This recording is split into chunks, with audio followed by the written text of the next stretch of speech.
Now, if I didn't know any better, I'd say that you're looking at running for president. Do it. Do it. Look at me.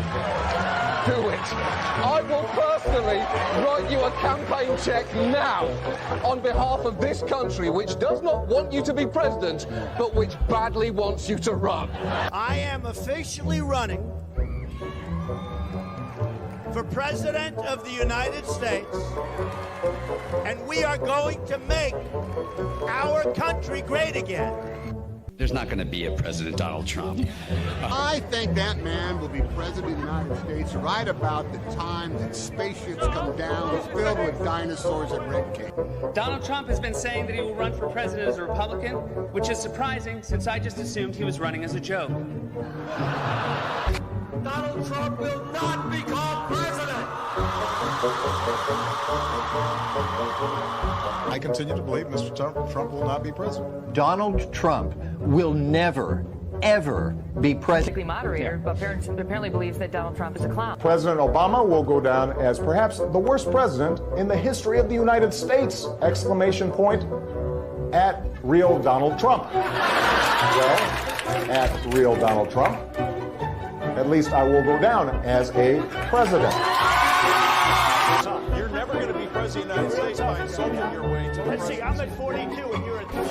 We have a key race alert right now. Donald Trump now has reached the number of delegates needed to clinch the Republican presidential nomination. So right now, Mr. Trump, to answer your call for political honesty, I just want to say you're not going to be president, all right? It's been fun. It's been great. I love you. But come on, buddy. Donald Trump, while we project, will win in Kentucky with its 8 electoral votes, in Indiana with its 11 electoral votes, West Virginia, Florida, Tennessee, Mississippi, South Carolina, Alabama, Kansas with its 6 electoral votes, Nebraska with its 5 electoral votes, and Wyoming with its 3 electoral votes, North Dakota with its 3 electoral votes, and South Dakota, Texas, Arkansas, Louisiana, the state of Montana, Missouri, Ohio, Idaho, North Carolina. I, Donald John Trump, do solemnly swear. I, Donald John Trump, do solemnly swear.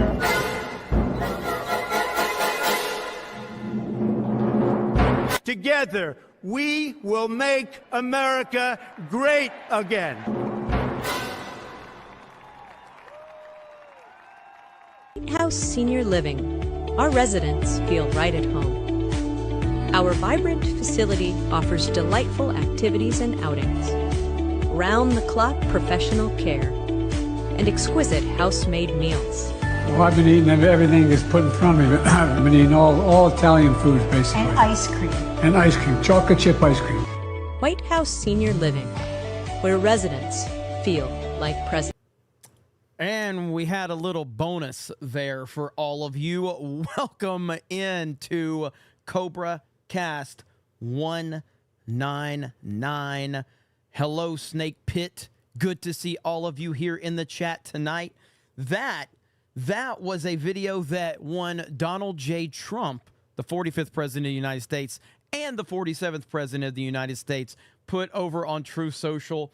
And it's funny as hell, man. Oh, my gosh. It's so perfect. But, yes, we are in Pensacola Studios tonight. And, man, Ron DeSantis is having an absolute meltdown beyond belief. It's crazy. And, wow, unbelievable. Is Rumble lagging? Oh, man. Looks like Rumble's having issues. I believe YouTube's doing okay. But looks like YouTube's all good. But Rumble is lagging. So, sorry about that. No, I have not. I have been accepted into the Rumble studio, but I have not. I haven't even looked. Like, they sent me an email, but I haven't looked into it yet. But are we good over here? Are we good over here on the YouTube side? Hopefully, we're good here on the YouTube side, but it does look like we're lagging on Rumble. My apologies. I'm not getting any error message. We are also live over on Kick. So if you guys are interested, check us out over there. But is YouTube good? All good? All right, YouTube's good. Kick is good. Well, it looks like we're having some issues over on Rumble. So sorry about that, everyone. Welcome to CobraCast 199. We got a lot to talk about. Jared, the American member message says, Hail 199. Jeremy, one of my friends works for Vivek's campaign. Perhaps I could try to organize an interview between you and him. Keep in touch. Yeah, I've already been, I've been contacted already through some of my mutuals. I don't know, man. Just like earlier, and nothing against Scott Pressler, but like I thought we had all that lined up and then it fell through. So I'm sorry about that. We just, we couldn't get the schedule on the same page. Will it happen? It might, but I don't like doing the interview process with people that I just don't know. I think that works for other people. Yeah. I don't know if I'll talk to Vivek or not, but I've got some opportunities to talk to him, so we will see. But thank you. Chris Bolt says, awesome show, great job. Well, thank you. I appreciate that. Alan Tanasi says, once met a dork named Newton. He was a fig. What up, Alan Tanasi? And Celluloid Dream says, Jeremy is a fig. What's up, Celluloid Dream? Greg Kirby says, hi, Jeremy. Simpsons predicted 45, 47, 48 Trump. Simpsons are always ahead of the curve. I watched The Simpsons a little bit back in the day when I was younger. I didn't watch it consistently, but they've predicted a lot. They have predicted a ton. Yeah, but we'll see what happens with the whole Vivek situation. And, again, he's making waves, man. He's making waves. And I guess time will tell. Time will tell if that is something we're going to look into. But I got to talk about this up front, and it's Ron DeSantis. Ron DeSantis is having a really, really tough day.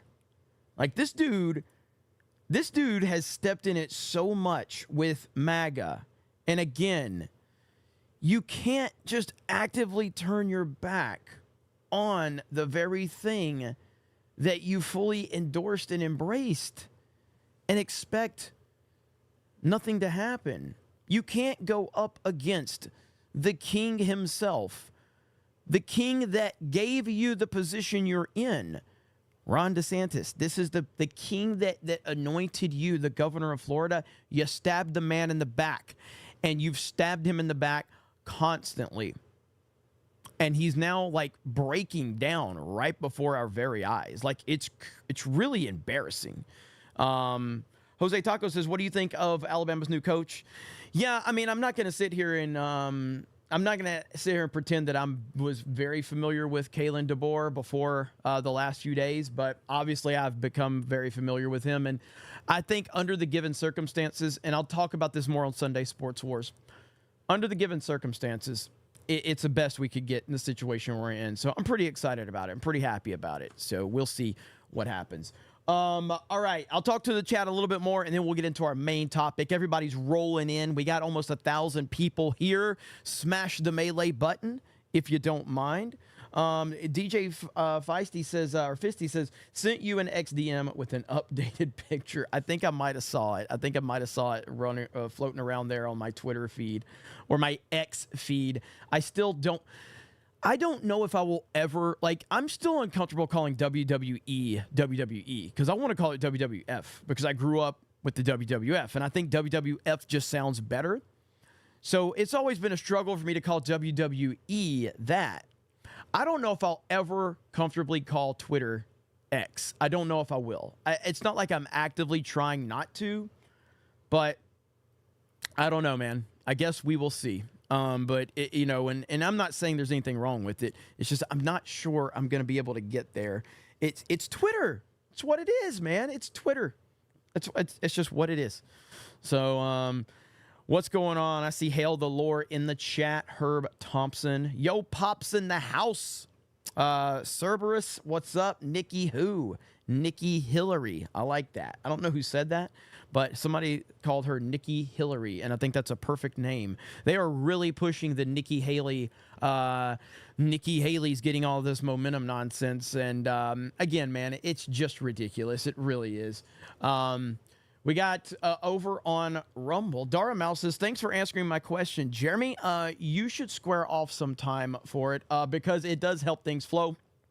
Been playing with it and enjoy it more than OBS or StreamYards, and it's free. Yeah, I will. I mean, again, I did sign up for it, and I got approved for it. So Is Rumble improving? Is it getting better now? Tim's melting down right now. What's Tim melting down for? Is it worth pulling up and reacting live right now? Timmy boy is melting down a little bit. All right. I mean, I'm interested to know what's going on there. Well, he's got Laura Loomer on tonight. So Laura Loomer broke Ron DeSantis as well. It's so bad, dude. It's so bad. Like, Ron is just, he's a walking meme is all he is. And just so you know, Rumble Chat, I do have it to where the Rumble Chat is showing up on stream too. Look at that.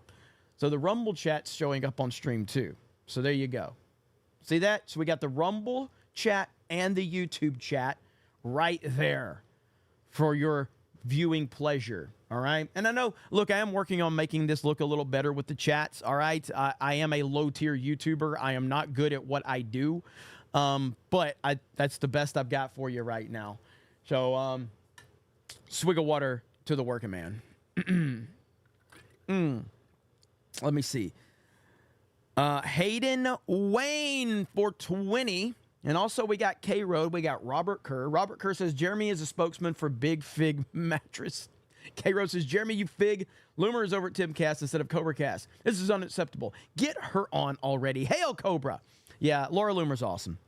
Hayden Wayne says, Loomer does fantastic work, but when she gets on a show and just takes over or starts rambling and wants to hear her own voice, or you got Loomered, that's like a cheese grater running over my brain. Great until then.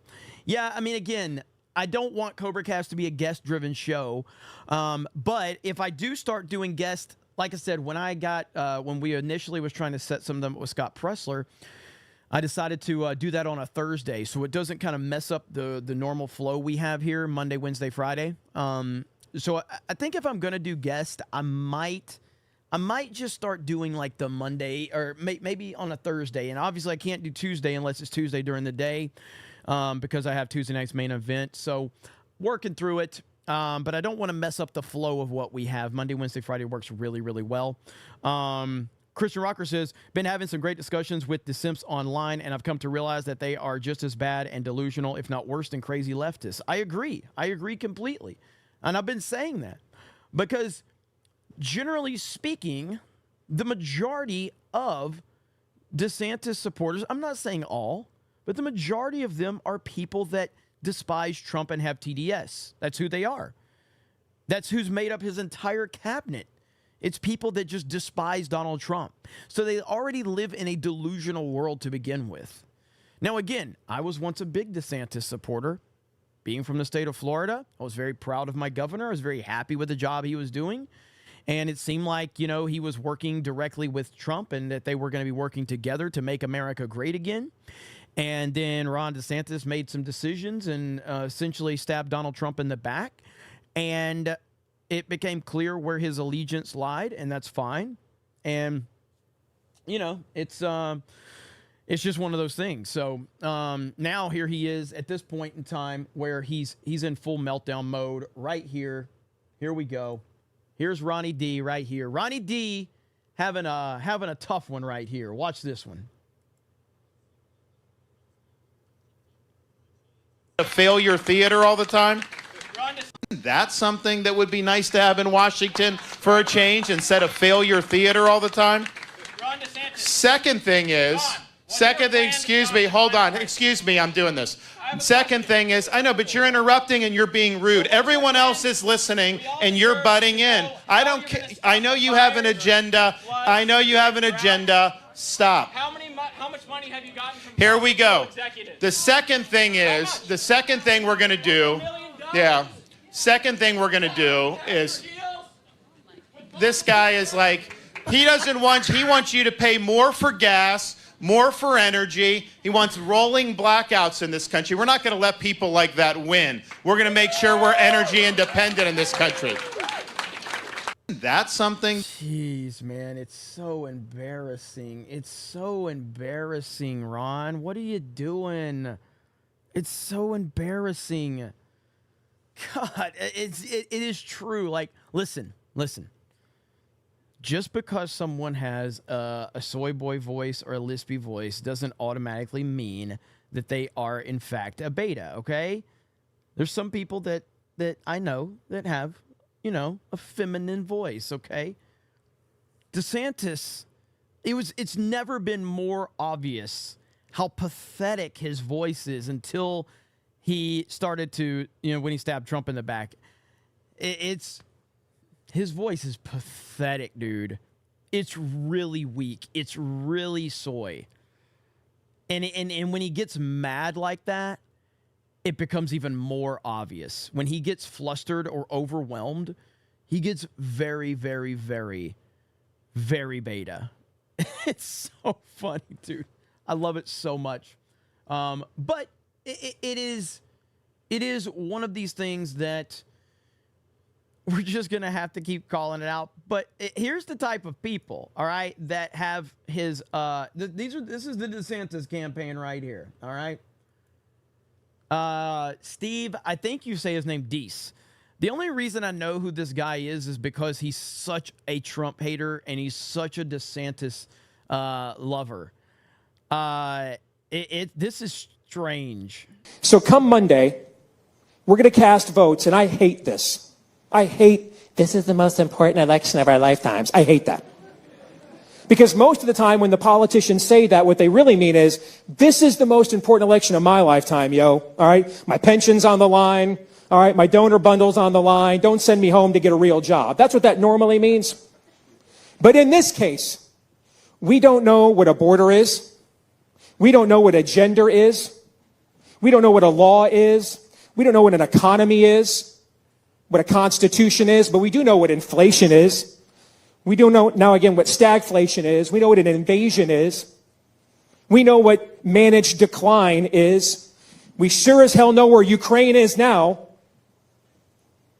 We can't afford this any longer. There is no enthusiasm. There's no enthusiasm right now. At all. Nobody cares. Nobody cares that this guy's talking. I'm going to have my first grandkid in a couple of months. Well, I'm not. My daughter is, but you know what I meant.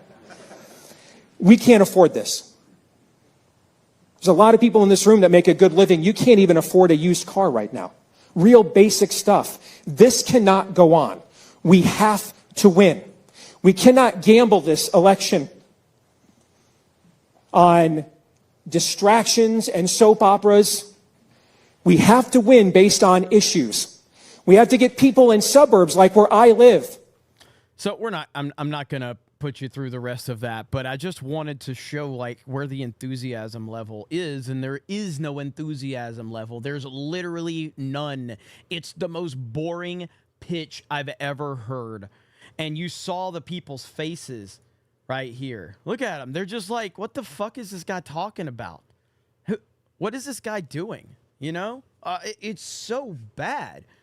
And I heard Benny Shapiro the other day, little Benny Shapiro, who was saying how Ron DeSantis is such a great executive and he's so great at running this and he's so great at running that. Have you seen how he runs his campaign? Because he's running one of the worst campaigns we've seen in God knows when. It's a horrifically bad campaign. It's terrible. It's awful. That represents how he would be as president. He's running a terrible, terrible campaign. And on that note, yeah, so Ben Shapiro was basically talking about how qualified Ron DeSantis is and how strong he is in this area and strong in this area. And it's like, dude, you're just in denial. You're just in denial. It's that simple. Quit being in denial. Oh, my God. But now we have Laura Loomer breaking Ron DeSantis. Laura Loomer doesn't give a fuck, and I love it. I respect it so much. She doesn't give a damn. She cares about one thing and one thing only. She cares about Donald J. Trump. That's it. That's all she cares about. And before we get to that, we got Dom H dropping 20 gifted memberships. And then after that, we got Willie freaking Will dropping 50 gifted memberships. Holy shit, guys. 70 gifted memberships back to back. The Snake Pit is getting hyped. Holy crap. Thank you guys so much. Look at that chat going crazy. So back to Laura Loomer. And again, I'm a fan of Laura Loomer. I like Laura. So let's watch her. She just doesn't care, man. I'm recording. Thank you. Hey, Governor. When are you going to drop out? Don't you think you've already wasted enough of people's money? $300 million? Governor DeSantis, why do you have a bubble-wrapped campaign, Ron? Are you going to be endorsing President Trump when you drop out the night of the Iowa caucus, or hopefully shortly after? An absentee governor who changed the law in Florida so that you could run for president. Answer a question, Ron. I thought you were never back down. Never back down, Ron.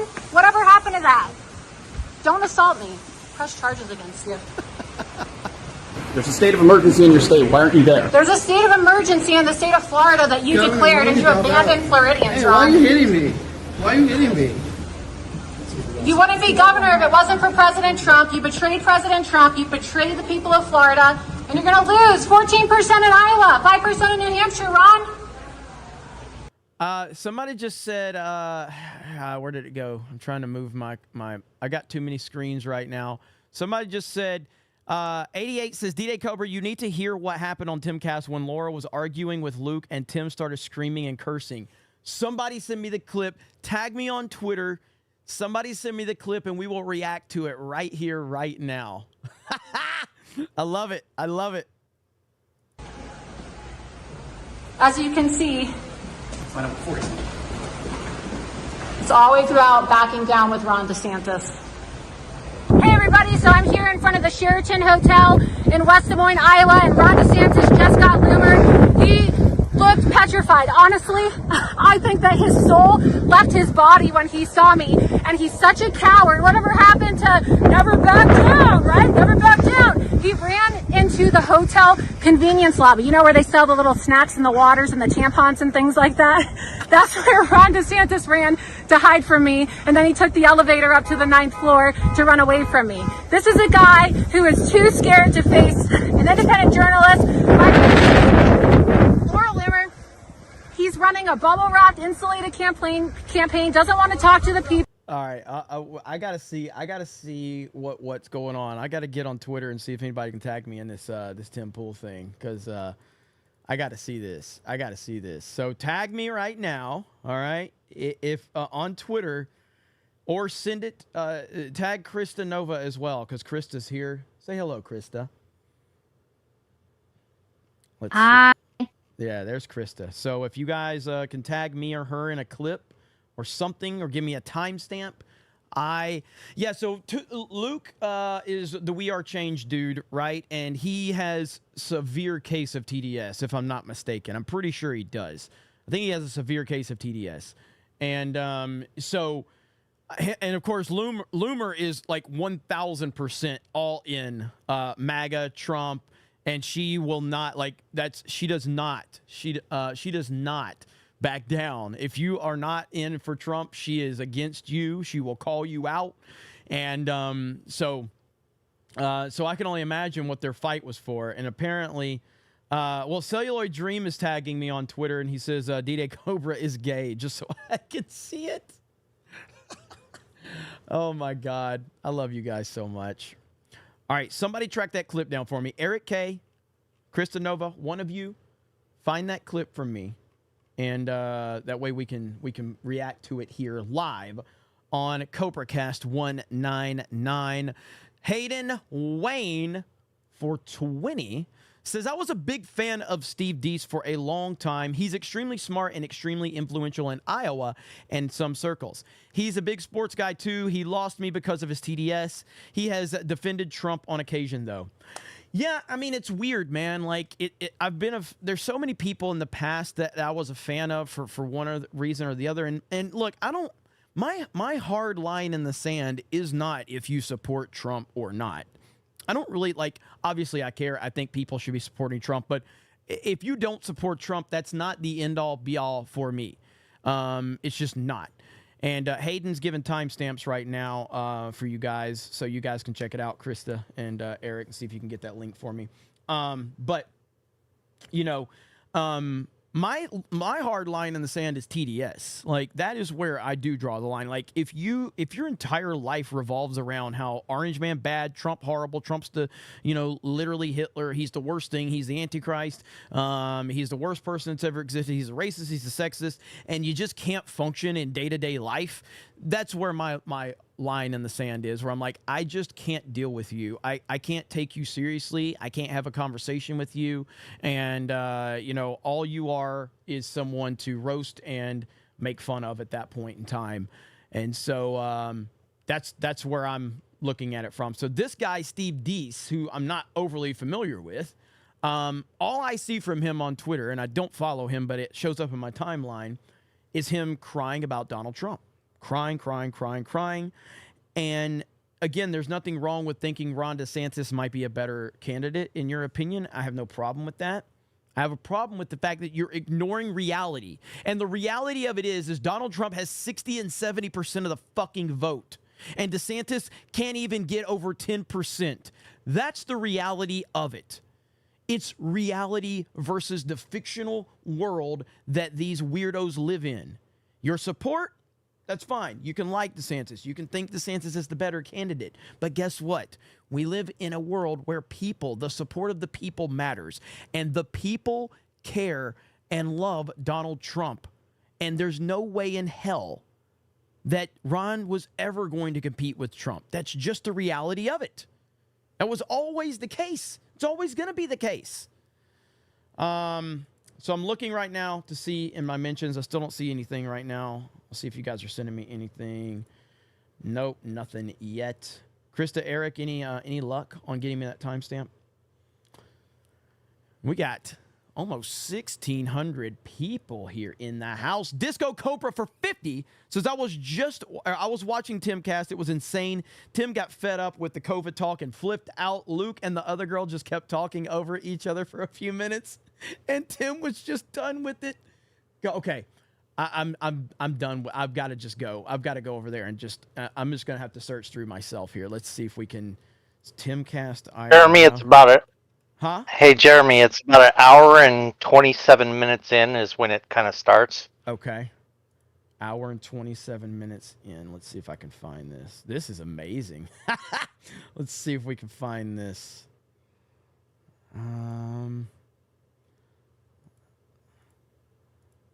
Searching through it. All right. I mean, if it means, I would. If it means retribution, right? If it means shutting down the FBI, closing our border. So they did it before. They were never held accountable for it. But if it was a real Netflix special, Nikki Haley and Hillary wouldn't even be on there, right? It'd be some.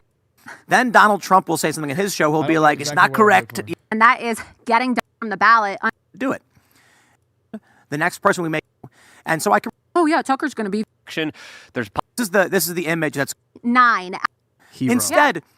And Vivek Ramaswamy too in New Hampshire. I mean, he's actually in 5th place in New Hampshire. We've was until Chris Christie dropped out. Yeah. We've talked about how he's. You're being rude. This is my time, not yours. Be quiet. Be quiet. I mean, he just acts like a toddler. First of all, every time he speaks. And secondly, he likes to talk like he's so tough. And even worse, you could pull up the tweet. 10 minutes after he got loomered, he posted he says, Carlson interview of some of these deaths of COVID because it's a lie. You can read his own executive orders that say, I'm locking down the beaches. I'm locking down the restaurants. He's a liar. He's a and I can say, I see there's a guy spamming in the chat crying because I say I like Laura Loomer's style. Yeah, and guess what? There's nothing you can do about it. So I will continue. I can say right now, my point when I was bringing this up about Luke's prior support is that here's a guy who is losing. He's losing badly, and he decided to abandon his state during a state of emergency everything else out the window. You can come and tell me that the dude saved a baby that was rushing down a river and he jumped in, and then you tell me that he left his state during a state of emergency to try and win a race he was badly losing, and I'm like, why am I skipping all over the place? Because I'm looking for the part where people are telling me there was a big fight. So I don't know exactly where it is. So I'm just kind of looking to see. He is a bad leader. That's it. Everything else is gone. That one was like just. And it's not the first still time. think we need an acknowledgement from Donald about what happened to Operation Warp Speed. There's been a lot of Americans that have been injured. One of them was here at the. I'm so sick of talking. Couple minutes ahead of this. We haven't had it. It's still a major issue because let's just say he comes into office. The CIA, Peter Daszak, Echo Health Alliance, all they have to do is restart and do whatever they did again, because there isn't a conversation about, hey, I learned my lesson. Hey, there's some mistakes. I should have done something better. Absolutely not. Absolutely not. When still he's telling people to get boosted just a few freaking months ago. The policies, and it's funny when I see these centrist type journalists who don't like Donald Trump actually arguing with people over this, and they're putting things like, man, I really don't like Trump. But Operation Warp Speed was therapeutics and vaccines by choice. It was never forcing people to get medical treatments. And when that happened, he came out and said they shouldn't be doing this. And now years later, I'm just like, dude, it's 4 years later. Okay, I get it. Yeah. We should never forget how bad those things were. But it's weird to me that we look at these blue state governors who literally murdered people in New York, and it's like, but Donald Trump. It funded scientific research. Can I just say something Can I just say it goes back to the concept of revolution. Look, I understand people have to provide for their families, and so I'm not trying to sound like a cold-hearted bitch with what I'm about to say, but everybody has choices. Everybody has free will. And I'm really sick and tired of listening to people say things like, oh, I would have lost my job, or, oh, well, I would have been fired. You either stand for something or you fall for everything. And if more people in this country would have stood up and taken to the streets and fought back against these tyrannical lockdowns, President Trump never forced the vaccine on anyone. President Trump never forced extended lockdowns. President Trump never forced people to wear masks. But Trump people allowed their children to be forcefully vaccinated. Who was against lockdowns. Trump attacked Sweden, who decided not to lock down. That's a fact. I still want an acknowledgement of it, and because we don't have an acknowledgement of it, because Trump still believes that the vaccine saved hundreds of millions of lives. Let me take it into the scenario could again unfold. Okay, I'll tell you why I'm done with this. Because the anti-Trump people say Trump did the exact same thing Ron DeSantis did, but Trump was wrong when he did it. And then the DeSantis people are like, DeSantis did the same thing that Trump did, but DeSantis was right when he. I'm like, dude. In the beginning of COVID and the lockdowns, Donald Trump said 15 days to slow the spread. And we were all, not everybody, but a lot of people were like, okay, well, we don't know what's going on. And now that we have hindsight, you have people being like, Ron was correct. No, Trump was correct. No, Ron. Dude, I don't think we need to adjudicate what happened 4 years ago now that we have hindsight and we can talk about it today. But then it's not fair to go after DeSantis. And now what's going to happen is, if you can't criticize Trump on this, why are you going to now what's going to happen? Everyone's going to just keep going back to 4 years. Yeah. 4 years ago, 4 years ago, 4 years ago. No, I'm asking what happens next year? Can we get an AG that actually looks into the creation, the funding, all that, and prosecute? Can we arrest Fauci? Can we please arrest Fauci? That matters. All I'm trying to say is that people have their opinions, very strong opinions about COVID. I'm, the biggest Trump supporter there is, and I never took the vaccine, never got boosted, never will. I'm a proud anti-vaxxer. But Trump did get boosted, right? I just want to see more personal. I'm losing my fucking mind. I feel like I'm moderating a zero hedge debate. Shut the fuck up. Yeah, dude. This is what I felt like at the zero hedge debate, by the way. Holy fucking shit. Let's just not talk over each other. I have had this debate 7,000 times. Hey, and I'm sorry. I'm losing my fucking mind. I am so over people being like, Trump was bad because Trump did a thing. No, I agree with you. We did not know what was happening 4 years ago. And now we are 4 years on with mass illegal immigration, 10,000 people per day, and you're talking about a vaccine program for 4 years ago. And here we go again. The comments were made a couple of weeks ago by Donald Trump about this. Donald Trump came out and said it should be your choice. Yes, that's my point. We're done. Why does Tim suddenly sound like me? Like, Tim Pool just 6 months ago was saying Donald Trump was too old and he was going to retire and he wasn't going to actually run for president, and he's more into the DeSantis campaign. And Tim Pool's been making the arguments that he claims he's fed up with in the past year. Like, he's been making these arguments against Trump. Now he's suddenly like, why are we holding Trump accountable? What are you talking about, dude? You've been on the fence with Trump for fucking 3 years. Get the fuck out of here, bro. I'm so tired of it. It's so funny. He said you should get boosted. Do you guys think that the reason why we talk about okay, all right, let's solve this. I'm not talk talking to a about doctor. it. I'm Talk not to a talking doctor. about it. Don't take advice from Donald Trump on medical practices. Talk to your doctor. If you don't trust your doctor, find a doctor you trust. But I remember when Donald Trump was at a rally and he said, "Oh, I love the vaccine." They booed him and he goes, "Yes, but it's your choice." I don't understand why you're conflating Donald Trump saying I invested in medical research. The bottom line is this. This is what Trump fucked up on COVID. Okay, end of discussion. He fucked up. That is a fact. He fucked up. He mishandled it. It's not an isolated incident, though. It's not isolated. There's so many more ramifications that go into this, but at the core of it, Trump fucked up on COVID. Everything else he did, fantastic. But he fucked up on COVID. That's it. End of discussion. So, if you're willing, if you're a one-issue voter, if you're someone who's like, I love everything Trump did. I love low gas prices. I love, the economy booming. I love that we were not into war. I love everything. But COVID, well, if COVID is your one issue, who the fuck you gonna vote for? If that's your hard line in the sand, because guess what? Ron DeSantis was pushing the fucking shots too. Ron DeSantis was on fucking TV here in Florida giving old people shots, talking about the fucking shot. So if that's your one issue, who you gonna vote for? Who you gonna support? It's nonsense. Research. You can choose it, and now you're like, it's Trump's fault. He allowed the American people to be guinea pigs. He allowed Big Pharma to get away and never be held responsible for the crimes they committed against the American people. There are so many people that were injured. There were so many people that were hurt, and they deserve justice, and they deserve to be Trump heard. derangement syndrome. And those people, their votes are going to matter here. And this is Trump derangement It's about syndrome. personal accountability, right? Tim, will you agree with me on this? It's about personal accountability. I'm not trying to re-debate this issue. I agree with you, Tim. I'm taking your position. My point is that people need to stop bitching about it, because the reality is you decide what goes inside your own body, and nobody put a gun to your head and said they're going to. I saw, who was it? Lisa in the chat said, respectfully disagree. Let me see if I can find that one real quick. Chat's moving so fucking fast.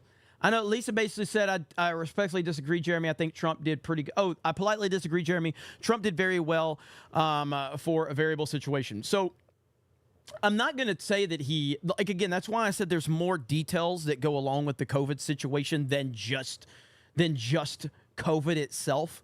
You have to understand that Donald Trump, nothing is isolated with Trump. Nothing is isolated. The man constantly has every single powerful person gunning for him. I don't know how he has navigated this minefield. I have no idea. All right? But he has. But he did make mistakes with COVID. And I can give you justification as to certain things that were good, certain things that were bad. But at the core, wiping all the bullshit away from it, COVID cost him his presidency. It did.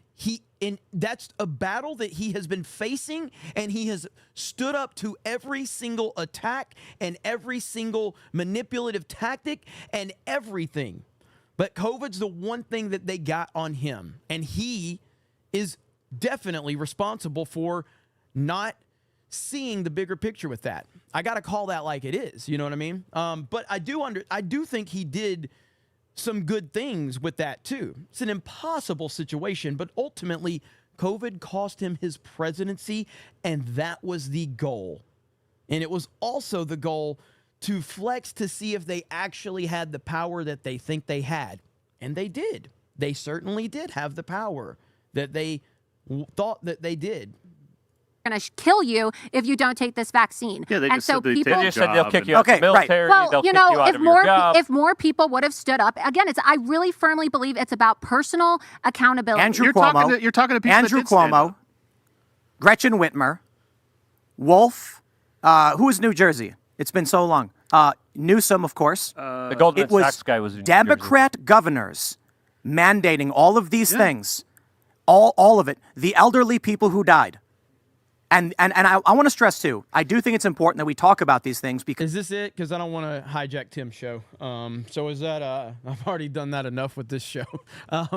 But is that it, or is there any more arguing? At the end of it, calling balls and strikes, Tim is 1,000% correct in this isolated conversation. Tim is 1,000% correct in what he said.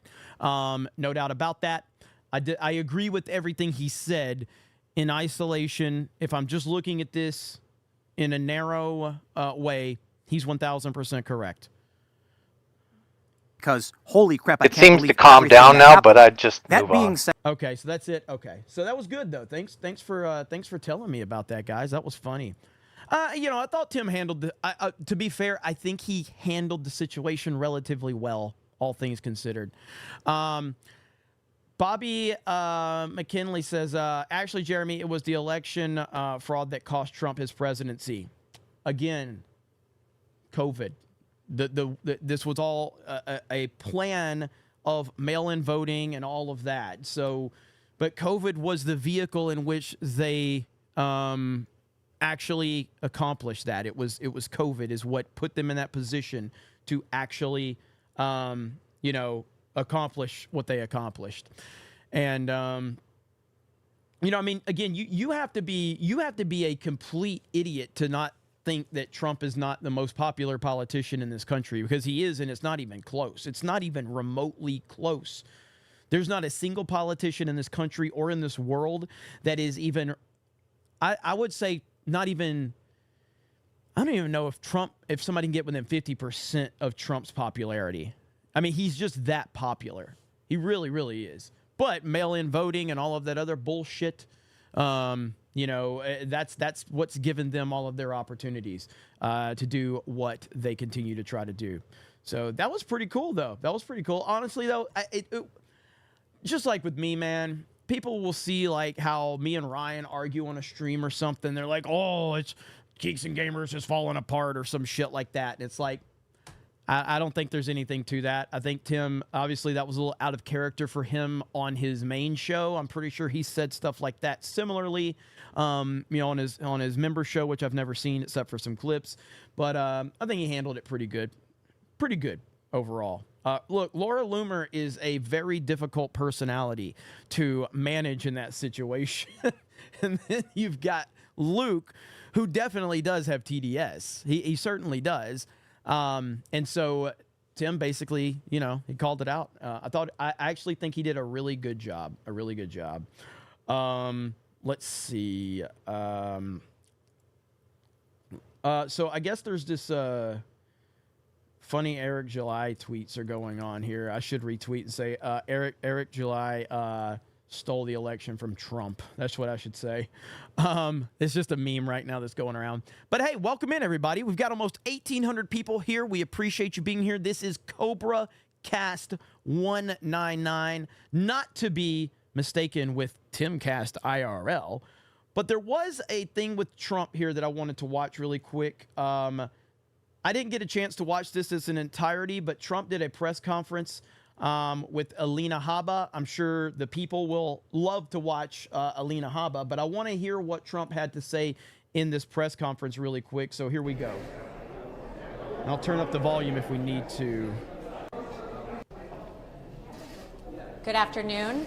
Settle down, chat. Let's remember that before I walked into court, we had already lost. That was clear with his motion for summary judgment. Before witnesses, before experts.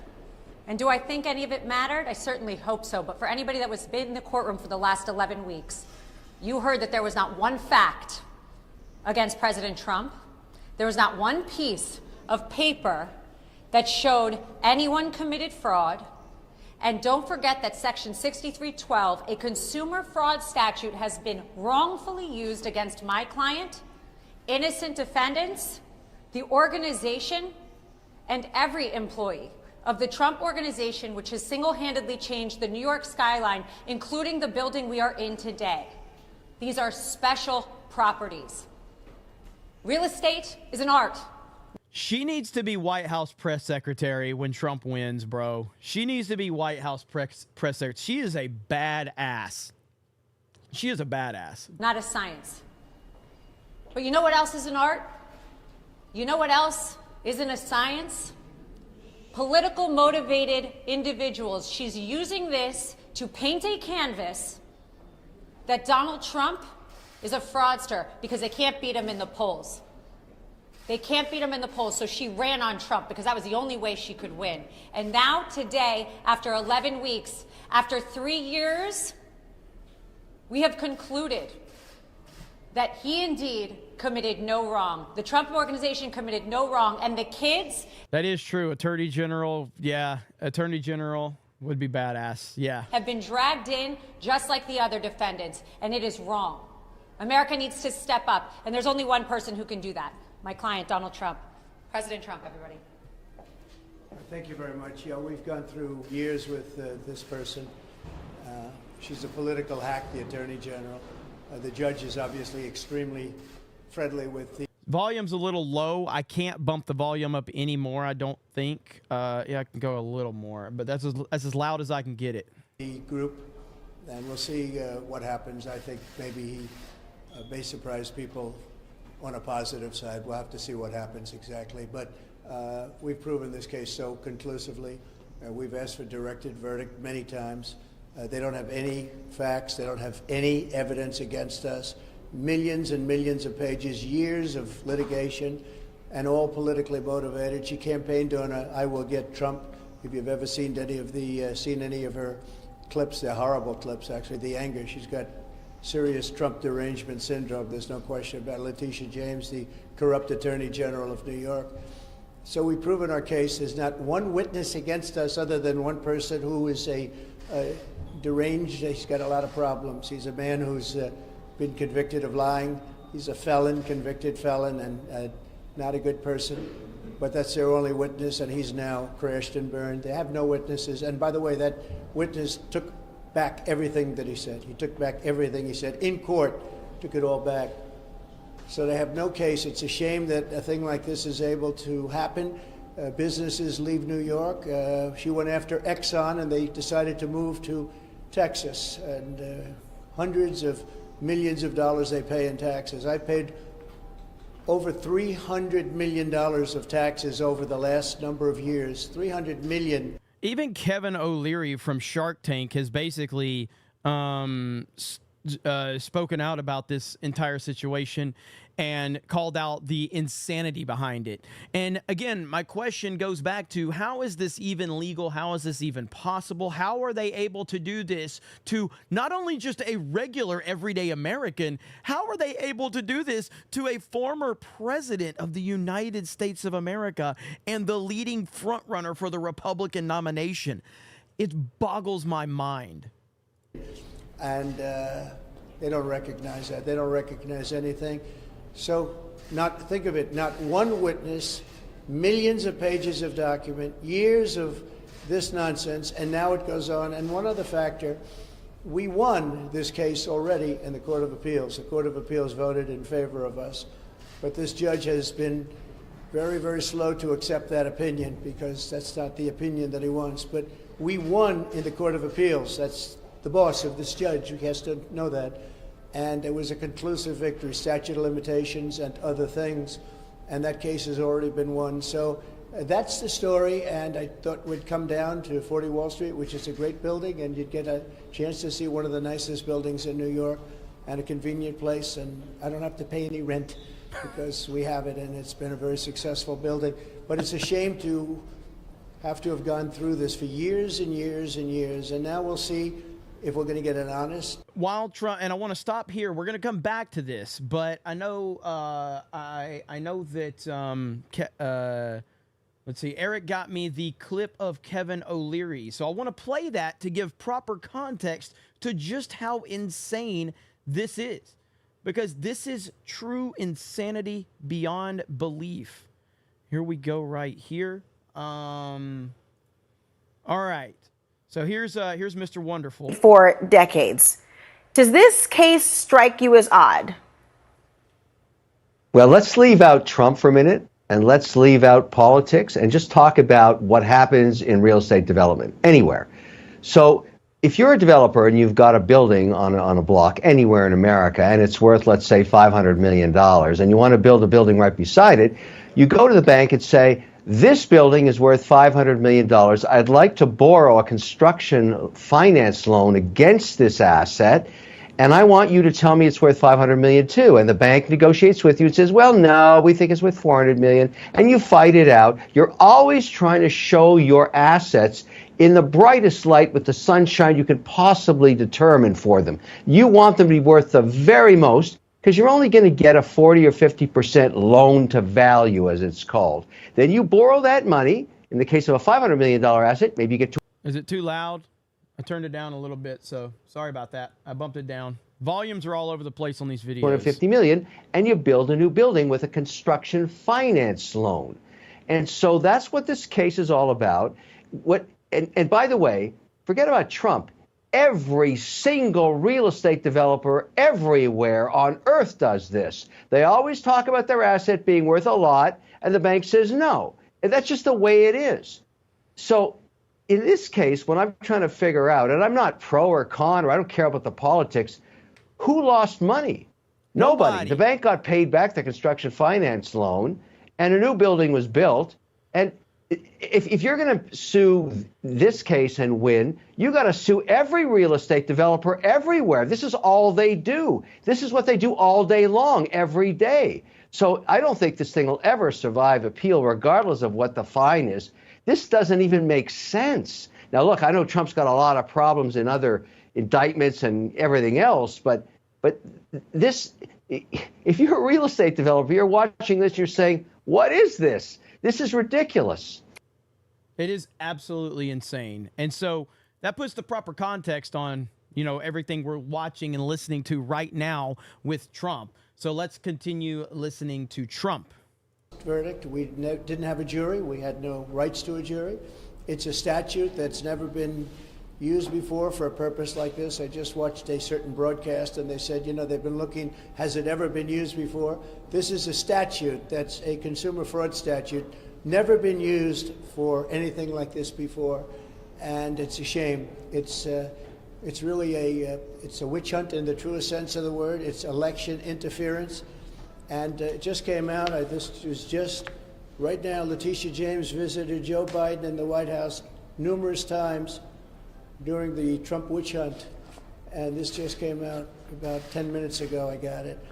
And so it's all a conspiracy to try and get Biden, who can't put two sentences together, trying to get him into office. So I just want to let you know that we have our best poll numbers, we have the best everything, despite this, and maybe because of this, because the people of the United States, all of those people back there, but the people of the United States really get it. They get it better than anybody else. Yeah, please.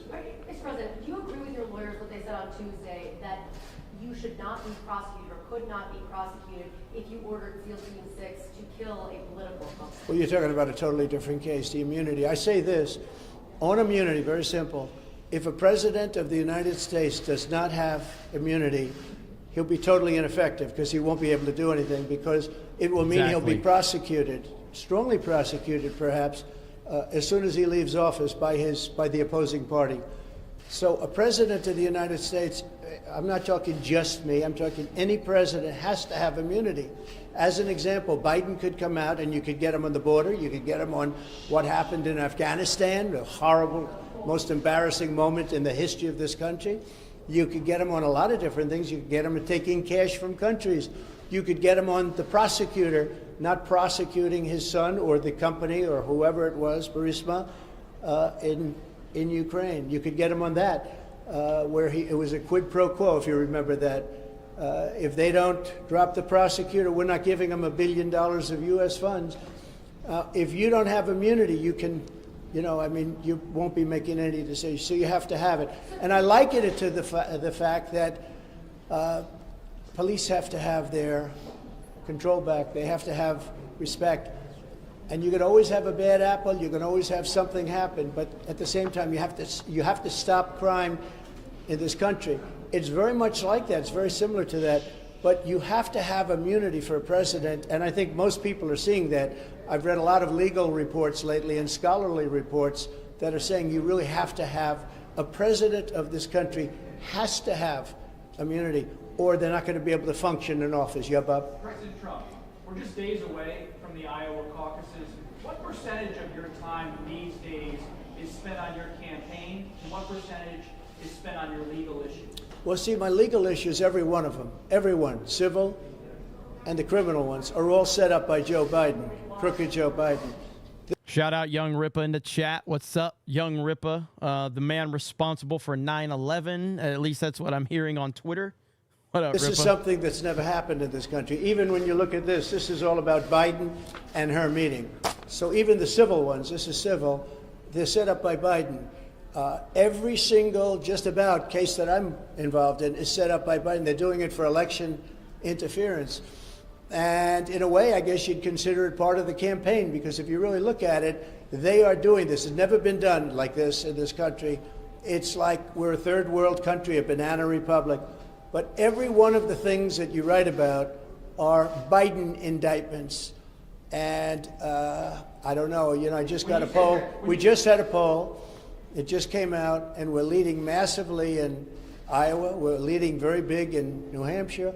We're leading because the people understand this stuff. These are all set up. Every time somebody sees me in court, remember, Joe Biden and his thugs that surround him did it.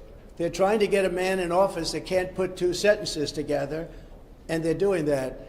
But so far, we seem to do very well. You have the Iowa caucuses Monday, an event in New Hampshire Tuesday. Are you going to be back in court for the Eugene Carroll case on Wednesday? Yeah, well, that's another one. That's sponsored by Reid Hoffman and some Democrat operatives.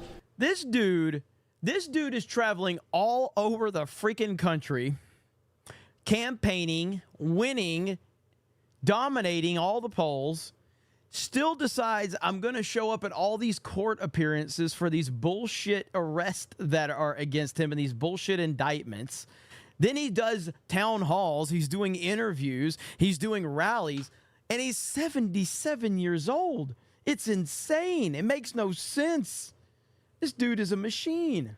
I never saw this woman in my life other than to have a picture with her and her husband, John Johnson, a nice guy who was a newscaster many years ago. I remember him, and she said horrible things about him since. I mean, horrible, horrible things, called him bad names.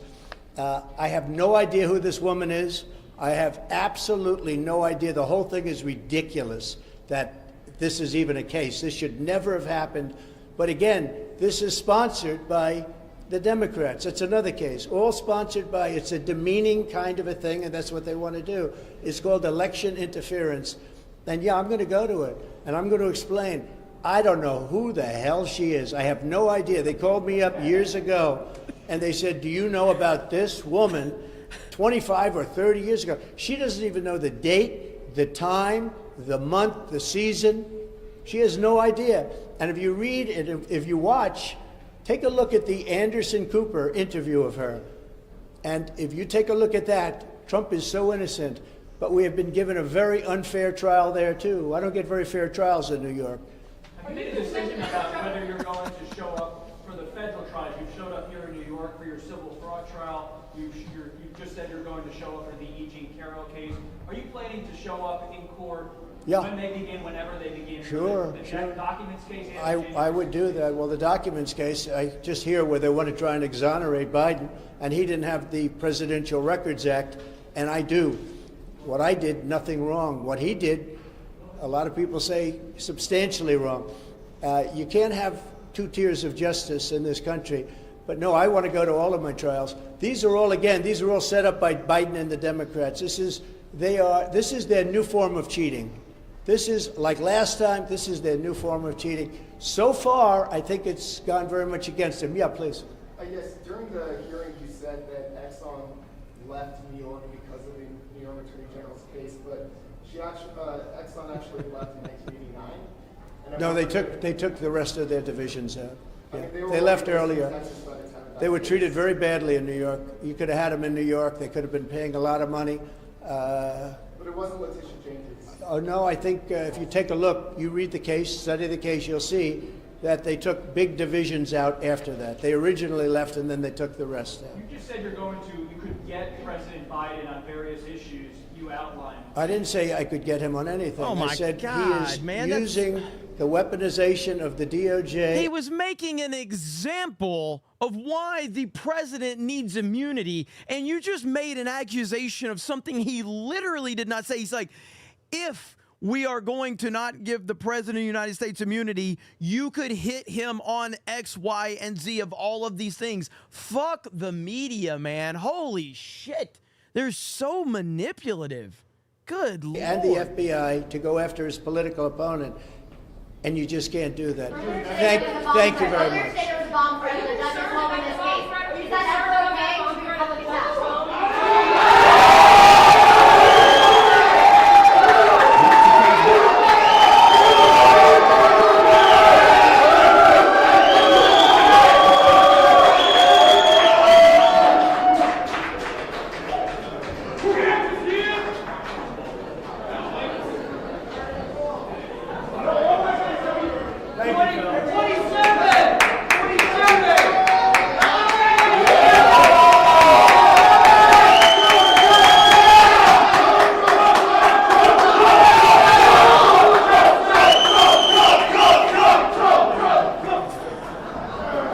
That's awesome. That's good stuff right there. So, oh, man. Yeah, man. Fuck the media. I'm so tired of them. I'm sick and tired of them. They're disgusting. They're horrible people. Closing in on 2,000 people here. We have broken 2,000 every single CobraCast in 2024. Are we going to be able to get to that number tonight? I don't know. All right. We need how many more people we need? We've got 62. We need 62 more people. Smash the melee button. Get that chat going. All right? Maybe we need a membership drop. Come on. Numbers are going up. Let's go. We're almost there. We're almost there. I don't know if we can do it or not. We'll see. But I appreciate you guys being here. Greatly appreciate you guys being here. And we also have to talk about who is Trump's VP pick going to be. Who is it going to be? Do you guys have any guesses? Do you have any guesses as to who it will be? I don't know, man. I really don't know. One thing I did want to pull up was this valuetainment video as well. And the reason is I'll be honest with you, I was kind of annoyed with this valuetainment video. Not like that bad, but like some of the points they were making. I love Patrick Bet David. I love valuetainment. I think they're awesome. But listen to this really quick. All right, so right here. President Trump fan. I know you're a big fan of his. President Trump. Wait, hang on. That's not the one I wanted. That's not the clip I was looking for. Give me just a second. It was a clip where they were talking about his town hall. His town hall meeting. Let's see where it's at really quick. Yeah, here we go. Right here it is. So So Trump town hall. This type of language really, like, I don't understand this. This makes so Trump town hall happened with Fox right off the bat. It was Brett Baer and McCallum. Yeah, and I thought it was great. And by the way, I have to tell you, I watched the whole thing, and he seemed more presidential than I've ever seen him. I think he was very calm, collected. Yeah, gave his answers, likable. The delegates that like, I'm for him or I'm for DeSantis, I'm in the middle. Well, I hope I win your vote. It came across as a very much of a... He looked cool and relaxed. He looked cool and relaxed. And for me to say that, you know it's true. What'd you think about it? Go for it. Dude, I got to tell you, Trump's growing on me. You know, you heard it here first. Okay, so this is my issue here. All right? This is my issue here. They act like Trump is just this uncontrollable madman who has got like a career rap sheet, who's just committed crimes, who can't keep his cool. Donald Trump is 77 years old. Donald Trump was the president of the United States of America for 4 years. Donald Trump kept this entire country out of any foreign conflicts and any new wars. He had the economy booming. He built relationships with everyone around the world. He managed all the hate from the Democrats. And now every time he does something, they're like, oh, man, Donald Trump was pretty calm in that situation. He's been calm. He's been calm. When have we ever seen Donald Trump yelling and screaming and losing his mind? I'm so tired of that narrative where it's like, I'm so shocked Donald Trump did an interview and he kept cool. When hasn't he kept cool? When hasn't he? They're always set the lowest bar for expectation. Like Trump didn't go in there and DDT the host. What are you talking about? Like, it's unbelievable. I get so sick and tired of that. They act like he's this madman who's out of control and he's always unhinged. That's not who he is. That's never been who he is. He's always been a very controlled and measured individual, which is who he is. And it's like, good Lord, guys. Like, you guys are smart enough to realize this at Valuetainment. First, well, I think he's like, Trump's growing on me. Oh, finally now, after being one of the most famous human beings on the planet and then becoming president of the United States for 4 years, and now he's literally the most famous human being on the planet. Now suddenly, after one town hall on Fox News, I tell you, Trump's growing on me. What the fuck is wrong with you? I think I'm a good indicator of where the country is. Let me unpack that. Do it. 4 years ago, if you asked me what I thought about Trump, I'd say, no freaking way, this guy.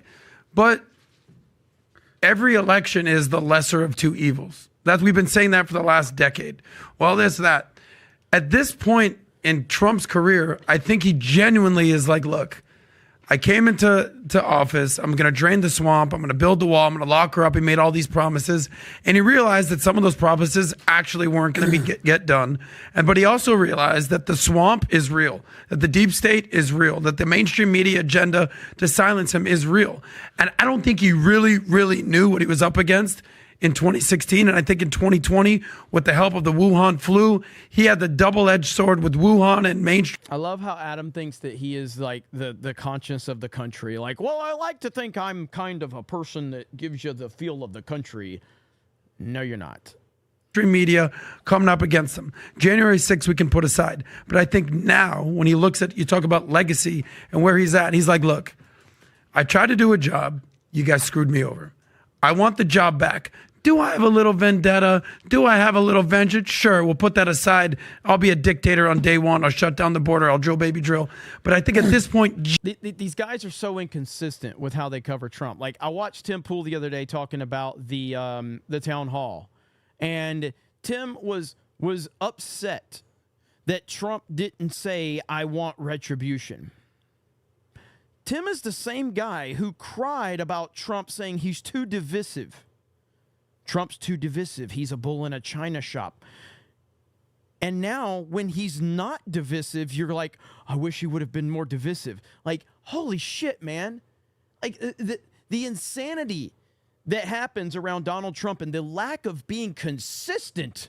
Like, I've heard Tim Pool 1,000 times saying, Trump's too divisive. Trump is too divisive. He's a bull in a china shop. And then Trump does this amazing town hall where he keeps his cool. He's funny. He entertains the crowd. Everybody's happy. And you're like, well, his answer about retribution was a little disappointing. What the fuck do you want him to say? Last time he made a joke about being a dictator, and the media ran with it. And like, Trump claims he's going to be a dictator. Like, oh my God, man. Like, do you not understand that this dude, every single word that comes out of his mouth is under a microscope, and they have the weirdest responses. There's no consistency to any of it. And ultimately, the problem I have with it is, if you like Trump now, great. My problem is you're probably not going to like him in 2 weeks when he says or does something you don't like, and you'll be back to the whole inconsistency of it. And that's what bothers me. They cannot stay the course. Genuinely, he knows how Washington works. He knows what the swamp is. Straighthead says, sounds like Jeremy watched Tim Pool 3 years ago. Yes. Tim Pool 3 years ago, after 4 years of Trump, said Trump is too divisive to be president. And now he's upset because Trump won't say, I'm coming for retribution. He's upset because Trump gave a presidential answer when he's running for president. It makes no fucking sense. is he'll hire hopefully the right people that won't try to basically undermine him around every single turn, leak all his stories. So I think genuinely this time around, believe it or not, I think it'll be a better Trump administration than the first time, just because he knows the swamp better than ever. I do agree with that. I do agree that if you want to talk about Trump's missteps and the things that I do think that Trump misunderstood the depth of the swamp. I think that he thought he knew how bad the swamp was, but once he got in there, I think he was a little overwhelmed with it and definitely had to adjust the way he wanted to do things. And I do think that Trump going into 2024 now, I think he understands Washington and the depth of the swamp a lot more now. That's a fantastic point that Adam made right there. So I do think if you want to talk about things that he can improve upon from his first time in office, definitely understanding that. I know you guys want me to turn my volume up. I don't. That's as loud as I can get it. So I'm going full nerdrotic tonight. Just cannot, fix my volume. So I couldn't agree. I just can't get it up, guys. I'm sorry. That's going to get clipped. More. And just watching it, one of the main things he said was peace through strength. I know you've said it before, but he's like, this has been just a lot of chaos. I know you said, Pat, this year is going to be the year of chaos. I actually have something to say about that later. But he also says he knows who his VP is. He obviously didn't want to say. He did say he knows his VP already. He goes, I know 100%. He said Chris Christie, right? Yeah. And then, I thought that was the funniest part. That was the #1 viewed clip on Fox News, by the way. Hilarious. And then they asked him, Brett Baer was like, well, both of them were like, can you tell? And he's like, well, maybe if you had me on another show. So, I mean, he's being funny. But he said when he gets in, it's going to be, he's going to lead the largest deportation effort in the history of the country. And guess what? That's going to be a lot of work, because he also said that by the time this 4 years is done, the numbers that we're seeing, Patrick, are completely off. He said by the time Biden is done, guys, are you ready for this? 18 million illegals are going to be in this country. And as we know, 18 million illegals in this country. That is terrifying beyond belief. Terrifying. 18 million new Democratic voters. Know that they could apparently vote. He also said he doesn't have time for retribution. That's one of the best things that he said, is he doesn't have time for this. I'm going to get you. I'm going to get you. We are. Warren Smith. I love you, bro. Warren Smith says Cialis pill. Hang on. Warren Smith said, D-Day Cobra, Cialis pill. Use code TimPool for 10% off first order. That is one of the best roasts I have ever heard in the chat. That is phenomenal. Are failing. The ship is sinking. He's going to have to come in and save it. I just hope to God that they let him do it, because the year of chaos, who knows what's coming down the pipe. That's right. He said the greatest retribution is massive success. That's how he put it, which is, the famous quote, the greatest revenge of all time. And by the way, I kind of like when he said that. I love the fact that, look, we're going to win so much. That's our retribution to all the haters out there, Tom. Yeah, I think what you're seeing here is a highly focused Donald Trump as a result of all these assaults on him. These assaults take a toll on any man, no matter how strong you are. And what I think I'm seeing here is a focused, genuine Trump that looks presidential. And I'm saying to myself, why do I think he's looking better? Why does he think he's looking like a leader? Because I think he's focused. I think he's got an underlying purpose. And I think he understands that they'll stop at nothing trying to do it. So I think what you saw there was basically, congratulations, guys. You've armed the missile, and it is now, it's on the launch pad, and he's got a lot of focus, and he's gaining momentum. He's less bombastic and more measured in what he says, but he hasn't gone Pat McAfee on this, Pat. He's not listening to a bunch of advisors and gone Pat McAfee at all. What he's done, you are seeing measured versus bombastic. You are seeing leadership preparing. You are seeing realization of how the enemy goes after him. And I think these are very good points in terms of, I do think that Trump has, everybody who's any competitive man finds motivation through what people are doing or going after you or saying about you. Obviously, there's never been anybody that's more motivated than Donald Trump at this point in his life with everything that they're doing and everything they're throwing at him. I do think that he is laser focused right now, 100% on that, because of all the things going on. And he now has the experience of going through the Washington swamp, and he understands the depth of it, and it's going to make him far better prepared for what he needs to do in 2024. I think you put all that together last night, and I believe there are Democratic strategists out there, such as a prior president of these United States, that sees this, and they're not going to say it publicly, but it scares the hell out of them, which is why after Obama was trying to coach Biden, Biden's team wasn't reacting to it, that Obama's been leaking all these things. And by the way, ladies and gentlemen, Obama's leaking this. He's leaking all these conversations with Biden because he's trying to get him and his team to do it that way, because he came behind closed doors and tried to talk to him, and they said, no, we're going to keep the strategy group over here. We're going to keep these things 100 miles apart. And guess what? I think they're scared to death of what they saw on that stage last night. And Tom, I think you brought up the right word that I think would be very useful for him, and that word is measured. I remember listening to a presidential historian where they did, so what is it called when you do lay out like a word map? You've done that when we did, what's that called? Like a word. It's a word map, yeah. Word map, sure. And some of the words are bigger. Yeah, some of the words. And they said, like, what's the most important quality for a president? This is the presidential historian. He said measured. You're dealing with so much stuff. You got so much going on. And it's essentially what you talk about in Choose Your Enemies Wisely. It's stoicism. When you use emotions, stoic emotion doesn't mean you're not emotional. It just doesn't mean you get triggered or you're thin-skinned. We all know that Trump, if he's hit, someone hits him, he hits back 10 times harder. Don't forget the backdrop of this. Whether you think he cared or not, his wife's mother just died. They're the exact same age. She just died. He's somber. He's posted on his Instagram. He's been married to Melania for, 20 years now? Like, it ain't just a stunt. It ain't a PR thing. We actually took a bet whether they would stay together after the presidency ended in 2020. They're still together. His mom dies.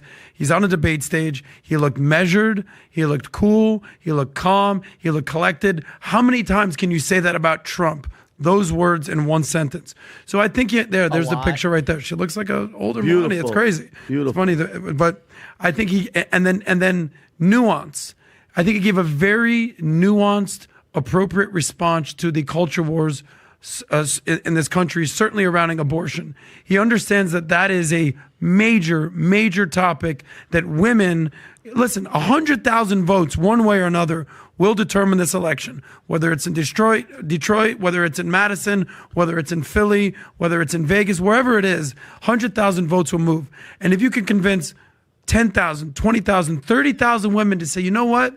I actually like that response on abortion. He said it's such a polarizing issue. If we can kind of come together, as he called out DeSantis a little bit on this. He basically said it wouldn't be, without Roe versus Wade being overturned with the Supreme Court, because of me, the judges that I picked, 6-3 basically monopoly right now. That's right. We wouldn't even be having this conversation. He said that to a lady that was supporting DeSantis. Correct. That her main issue was on abortion. That's right. Correct. So to me, it comes down to policy and it comes down to personality. His personality seems a lot more cool and measured. Donald, our friend, utilize that. People appreciate when you don't have to be a, Don Rickles comedian up there. Now, with all my complaining about, the wishy-washy attitude of people like this, I will pull it back to the overall point that I'm trying to make, is that I do think that this is happening a lot more than just a few people on YouTube. I think a lot of people are coming around to seeing Trump in a different light. Whether that aggravates me or not is irrelevant. At the end of the day, I just hope that they are on the side of liking Trump when it's time for the election. But I do see this more and more and more happening across the board. But at the end of the day, I don't think that Trump is any different, more or less, than he ever is. Although I do think that you can find that he is more focused now than he's ever been before, simply for the fact that they are attacking him now more than ever before, and they're attacking his business, they're attacking his life, they're attacking his family. And so of course it's going to make him more focused. Yeah. But then also policy-wise, I think he gave a very nuanced approach to the border, very strength, and then abortion. So I think he did a great job last night. I would give him an A. And I think just to add to that in less than 10 seconds, over the last 3 months, we're seeing voting blocks trickle back to Trump, and we're seeing him gain little tiny bits of voting blocks that you didn't expect to be coming back. And that's happening in the backdrop, and that also scares the hell out of me. But don't forget, guys, we're a year out. The Trump that we all know and a lot of people out there love is going to come because the shots are going to start being fired, and guess what? He's going to fire back. And don't get it twisted. When this is all nice and he's being presidential, and when he gets in, guess what? Not retribution. He is not going to F around, because now he's jumping right back into that same swamp, and now his eyes are going to be open because, like, and I get into these arguments all the time. Well, Vinny, Christopher Wray, he appointed Christopher Wray. Why? I go, bro, he doesn't know anybody in that whole realm. When somebody like Barr or somebody goes, hey, I recommend Mike Pompeo, you know what? You should get this guy. He has to hire people. He's not in Washington.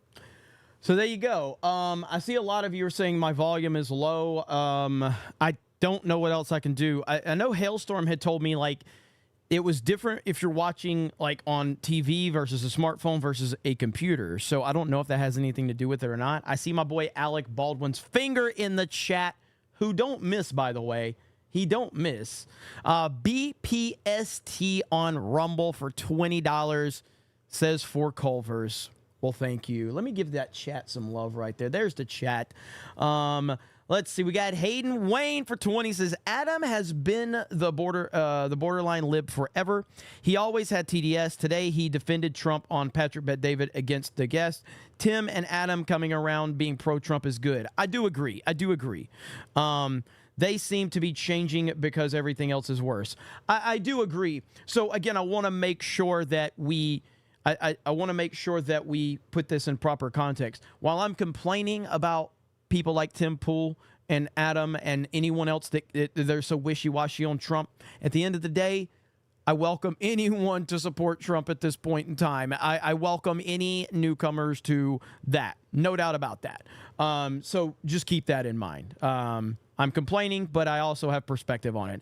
M Entertainment TV. Hey, Jeremy. On a different note, I'm really looking forward to Megacon this year. Going to be a fun one. Got William Shatner on the list, and along with my old mentor, animation, Don Bluth. Hey, dude. I'm looking forward to Megacon. If you're just...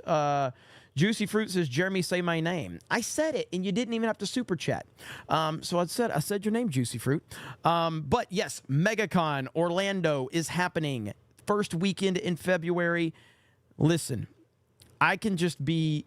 there's only so much I can say. Like, I've already announced Critical Drinker, Nerdrotic, Ripa, Geeks and Gamers. You know, we're all going to be there. The Geeks and Gamers crew is going to be with me. And there's even more people that I'm not ready to announce yet because they're just going to be there to hang out and watch our panel and be in the audience to watch our panel. It's going to be crazy, all right? I mean, it's going to be wild. And there's names that I'm not allowed to say. They just might show up, but these are like, if people show up, it's going to blow people's minds. And but it's going to be a great weekend in Orlando. So if you have not, please come check us out. Megacon Orlando. It's going to be awesome. Alan Tanasi says, once met a dork named Newton. He was a fig. I got that one earlier. Same with Celluloid Dreams. Jeremy is a fig. Greg Kirby says, hey, Jeremy. Simpsons predicted 40. Oh, yeah, I got that one earlier. Vault95 says, sup, Jeremy. Laura Loomer on Beanie Boys show tonight and not being interrupted. She's going full power, talking uninterrupted. She's going full power, but D-Gay Cobra and the Snake Pit is more important. I'll catch the beanie tomorrow. Well, thank you, Vault95. Gung-Ho Max says, I really enjoyed FNT more than usual. I know where this is going. I thought it was because of baggage claim. Then I realized you weren't there. Hail Figcast. Thank you so much. Let me see. Did you... I don't know how to say this. Agma Manon Fireman says... TLDR says, Tim just yelled at Luke and Laura to shut the fuck up about jabs. It's the most unhinged I think I've seen him live with semi-regular guests. Laughing my ass off. It was pretty funny. Jake, the Movie Geek, says, Jeremy, I know you're not crazy about doing interviews, but I think you would be good at them because I know you would ask hard questions. I do believe that I will be good at them. I just, man, I just don't like being put in the position of having to rely on other people to get, a good show in. And by the way, we've cleared 2,000 viewers again. Every CobraCast this year has cleared 2,000 live concurrent viewers, and I appreciate the hell out of you. We've also broken 200 on every stream on Rumble this year as well, so thank you guys so much. Real Smile Bit says, will there be a gaming stream tonight? I was on the fence, but if there's some going to be some fun challenges, I will consider it. I was on the fence, but if there's going to be some fun challenges, Real Smile Bit, I might have to make it happen. Zenny Biscuit, DeSantis is fumbling the ball worse than the legendary butt fumble all those years ago. Shout out to Mark Sanchez. Arclight says Tim had a good idea about Newsom. Ain't the pick, nor is Biden. Nikki Hillary is the Dems pick. I don't know if that's something that they can pull off or not. I really don't. I know that a lot of people, there's articles out there right now pushing that Nikki Haley has got a shot against Trump. She doesn't. But look, man, 2024, it's going to be very, very ugly. All right.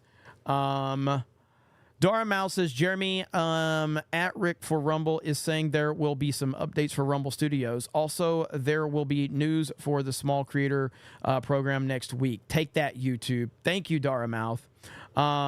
Crystal D says, Jeremy, congratulations on being the first on the cover of Big Fig magazine, Trump 2024. Thank you so much. As is Wonky Eyebrow says, hey, Jeremy, no FNT today? Disappointed, dude. Yeah, I mean, I am...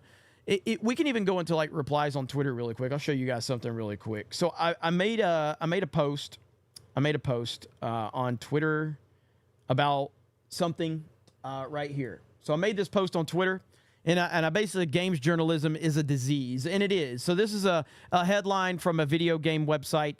Link is a trans character in whatever way we want them to be. And I'm just like, games journalism is a disease. I then responded and I said, I'm committed to stepping up geeksandgamers.com this year. I'm sick of these well-funded sites letting freaks push this garbage. In the replies, pretty cool. So there has been a clear absence of Jeremy content on streams and various channels. People subscribe to watch your stuff, not Beardo. It's nothing against Beardo. He's fine. No problem with him. But the energy isn't the same. You might have spread yourself too thin. Don't forget to continue practicing the basics. And I said, very good feedback. I've definitely spread myself too thin, and I'm actively working on fixing that. I appreciate it. And then there was another one. Let me see if I can find it. I'll have to go to my replies. There was another one that was basically trying to say the same thing about the issues there.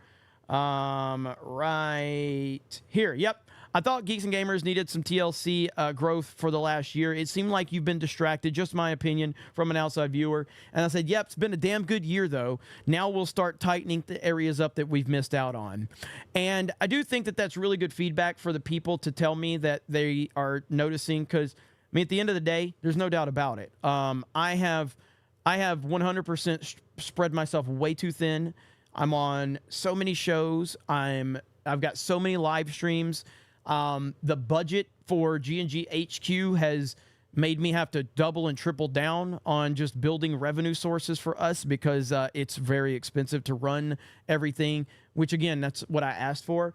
But I do want to step up the website, and I've got a lot of ideas for the website as well. But circling back to the super chat, with me missing FNT, at the end of the day, I love FNT. I'm always going to be part of FNT. I probably will go like every other week, but I'll try to be there if there's big shows or something going on. But I am certainly spread way too thin with all the channels that I'm involved in and all the stuff that I'm trying to handle. Plus, I've had some family stuff that I will not be disclosing publicly. That's, obviously have required me to travel back here. And, so I'm having to deal with all that. But I love my brothers and sisters on FNT. Never going anywhere. Friday Night Tice is the best decision I ever made to be part of that. So I'm very, very happy to be part of that with the crew. Love them all. Love them all. All right, let's see where we're at really quickly. Darmouse says, I'm here to give YouTube chat shit with my words and ability to do more with $2. Suck it, YouTube. That's a rumble. Eric Guidewall, 10 gifted memberships. 10 gifted memberships. Thank you. Tweeted Tone says, another Jeremy leaves the High Council part 2. Yeah. I will never leave Friday Night Tights, but I certainly am happy I did make the decision to leave that show. Definitely a good decision on my part, and couldn't be happier. Couldn't be happier to be around the inner circle of people that I have right now. The best group of people on the internet for sure, no doubt about that. Amenti says that shit-eating grin on Jeremy's face during the Timcast argument is making me laugh my ass off. East Coast Toasted Boy says, didn't like Trump's two-way stuff and overspending and not opening the economy after we saw Rona ain't a big deal. I hope he doesn't make the same mistakes. Yeah, well, again, with the two-way stuff's valid for sure. He left everything up to the states. So, I mean, he didn't force any states to shut down. He left it all up to the governors. East Coast Toasted Boy says, I hope he doesn't make these same mistakes again. He won't make those same mistakes again. DJ Fisty says, Trump said that he let the governor, governor for each state decide. He did. Johnny the WizKid says, what's up, Jeremy? We've got so many mini consoles released, and now Atari is releasing the Atari 400 Mini. Are you familiar with the 8-bit home computers? It was popular here from 79 to 85. Any Atari fans there? Yeah, I mean, I have I played Atari when I was younger for sure, and I have a Atari 2600, I believe. So I have to look and see if this mini they released, and I'm not familiar with that one. Blue Eyed Scorpio says, that reporter is going to run with the headline that Trump is going to target Biden. Devious D-bags. 100%. That's what they do.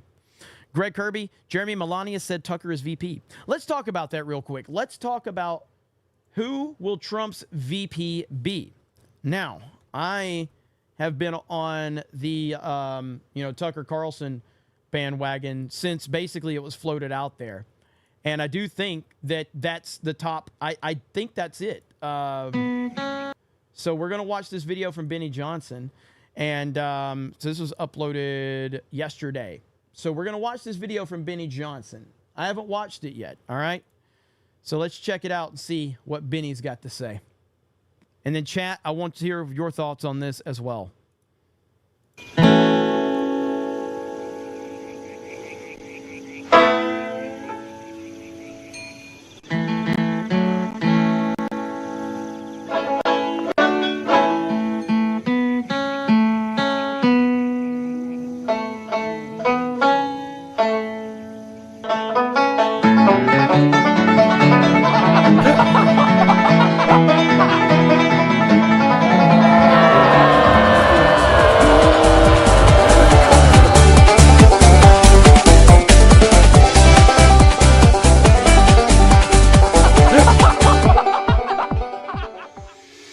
Ladies and gentlemen, Donald Trump talking about Ron DeSantis. Obviously, this has been a sore issue for Donald Trump. Ron DeSantis probably got it the worse than Nikki Haley last night from Donald Trump, talking about his fancy shoes. But then also noting that Ron DeSantis will probably drop out after Iowa. That's what we've been hearing, and endorse Donald Trump. That's what we've been hearing. That Ron DeSantis, after Iowa, which the Iowa caucuses are on Monday, that Ron DeSantis will drop out and then endorse Trump, and we'll try and rebuild the bridge. Now, will that work for you? Will that work for the Republican base? Knowing what we know about Donald Trump would be like, all is forgiven, right? We'll see. We'll see. He's going to need a united front to go against the demonic machine that is quite clearly attempting to fortify once again their election right now. The reason why Joe Biden is getting screamed at in the White House by Barack Obama. But we'll see. Here's Trump on fancy shoes DeSantis last night. He's going to be out of the race very soon. He's going to be out very soon. You know, I watched him last night. He's standing up with his shoes, his fancy shoes. And he's going to be out of the race within, a lot of people say before New Hampshire. Before New Hampshire. With his fancy shoes, dude. Trump just, he just gets those little zingers in there, It's so freaking good. What does that mean? Iowa. So the word on the street is that DeSantis does drop out. Spent a lot of money, as Chris Christie said on the hot mic, and that DeSantis drops out before Iowa. And then what happens next? Well, what happens next is Donald Trump begins to build out a cabinet, because then effectively there is no more competition against Donald Trump. You can see in the recent polls, no one's even able to crack like 10% against Trump.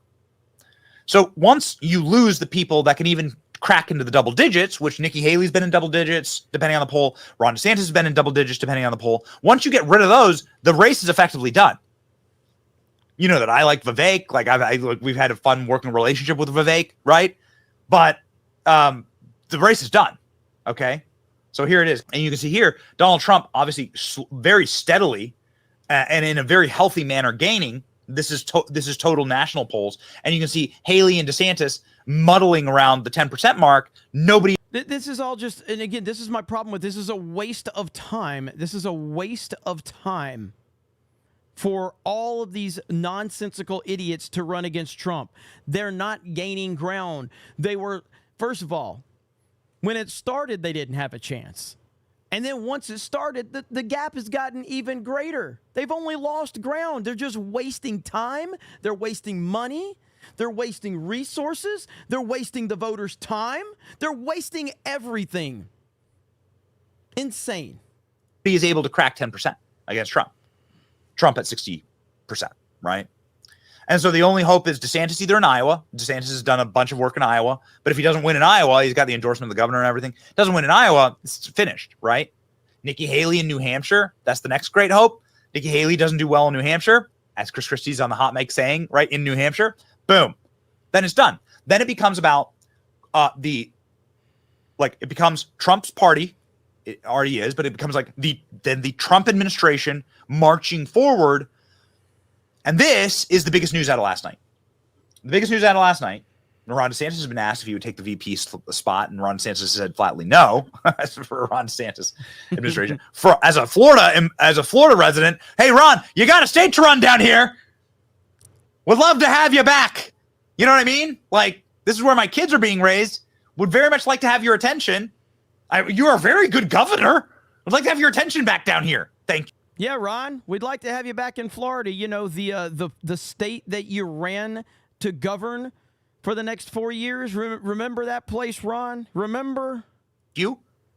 Like, speaking on behalf of a father of three who moved down here because of your policies, I'm proud to say Ron DeSantis inarguably either the most effective or one of the top 3 most effective Republican governors in my lifetime, right? So if you're a Florida resident, you know, if you want to move to Florida, you know, you can see the results down here.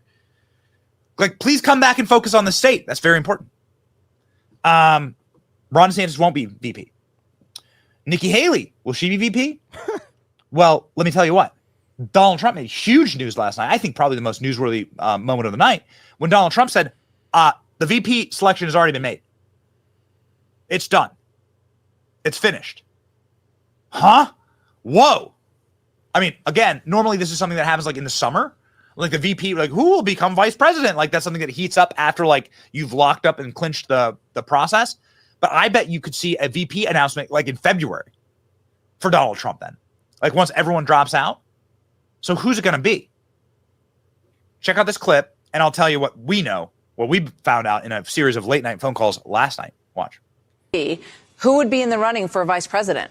Well, I can't tell you that really. I mean, I know who it's going to be. Give us a hint. We'll do another show sometime. Well, what about any of the people who you've run against? Would you be open to mending fences with any of them? I will. I've already started to like Christie better.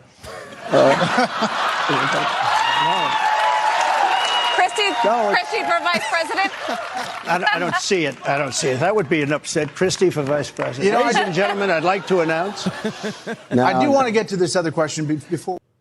Do you hear the audience go, boo, no, Chris Christie? I have a soft spot in my heart for Chris Christie. He's funny. He's a funny person. I've done some interviews with Chris Christie, not this election cycle. He's a funny person. And he, it's like rabidly anti-Trump, and that's because of personal animus. He thought he was going to get a big-time fat position in Trump's administration. They were so mean to him, too, when he dropped out. Breitbart went with the GOP field is thinning because Chris Christie dropped out. Oh, man. Okay. The Babylon Bee said that Chris Christie is dropping out to spend more time with his family-sized bucket of chicken or something like that. Like, oh, come on, guys. Come on. But you can see Donald Trump. I already like Chris Christie better for VP. Here's the part that is a tell. Okay. So here's the tell. I just want you to watch. I never replay clips on the show, but I do want you to watch. The first 10 seconds of this interaction, because I believe this shows you who Donald Trump has already picked. We're going to replay this clip. This will tell you everything. Look at how Donald Trump interacts with the Fox News hosts. Who would be in the running for vice president? Well, I can't tell you that really. I mean, I know who it's going to be. Give us a hint. We'll do another show sometime. Well, what about any of the people who you've run against? Would you be? We'll do another show sometime. Ooh. Oh, you're going to like this. You're going to like this.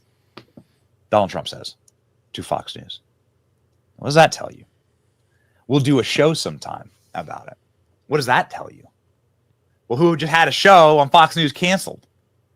Who is someone who's been reported in the corporate press as Melania's favorite news show that she's watched and her favorite anchor? Who's been reported in the press as the person that Melania is actively asking Donald Trump to name as vice president? Tucker Carlson. Now, chat, do you think it's actually going to be Tucker? Do you think it's going to be Tucker? Now, again, I have said since the Tucker thing became a legitimate rumor, and then after the UFC appearance, I was like, yeah, I actually think that this could be it. Now, full disclosure, I know Benny very well. I literally just got off the phone with Benny Johnson right before we went live. Okay.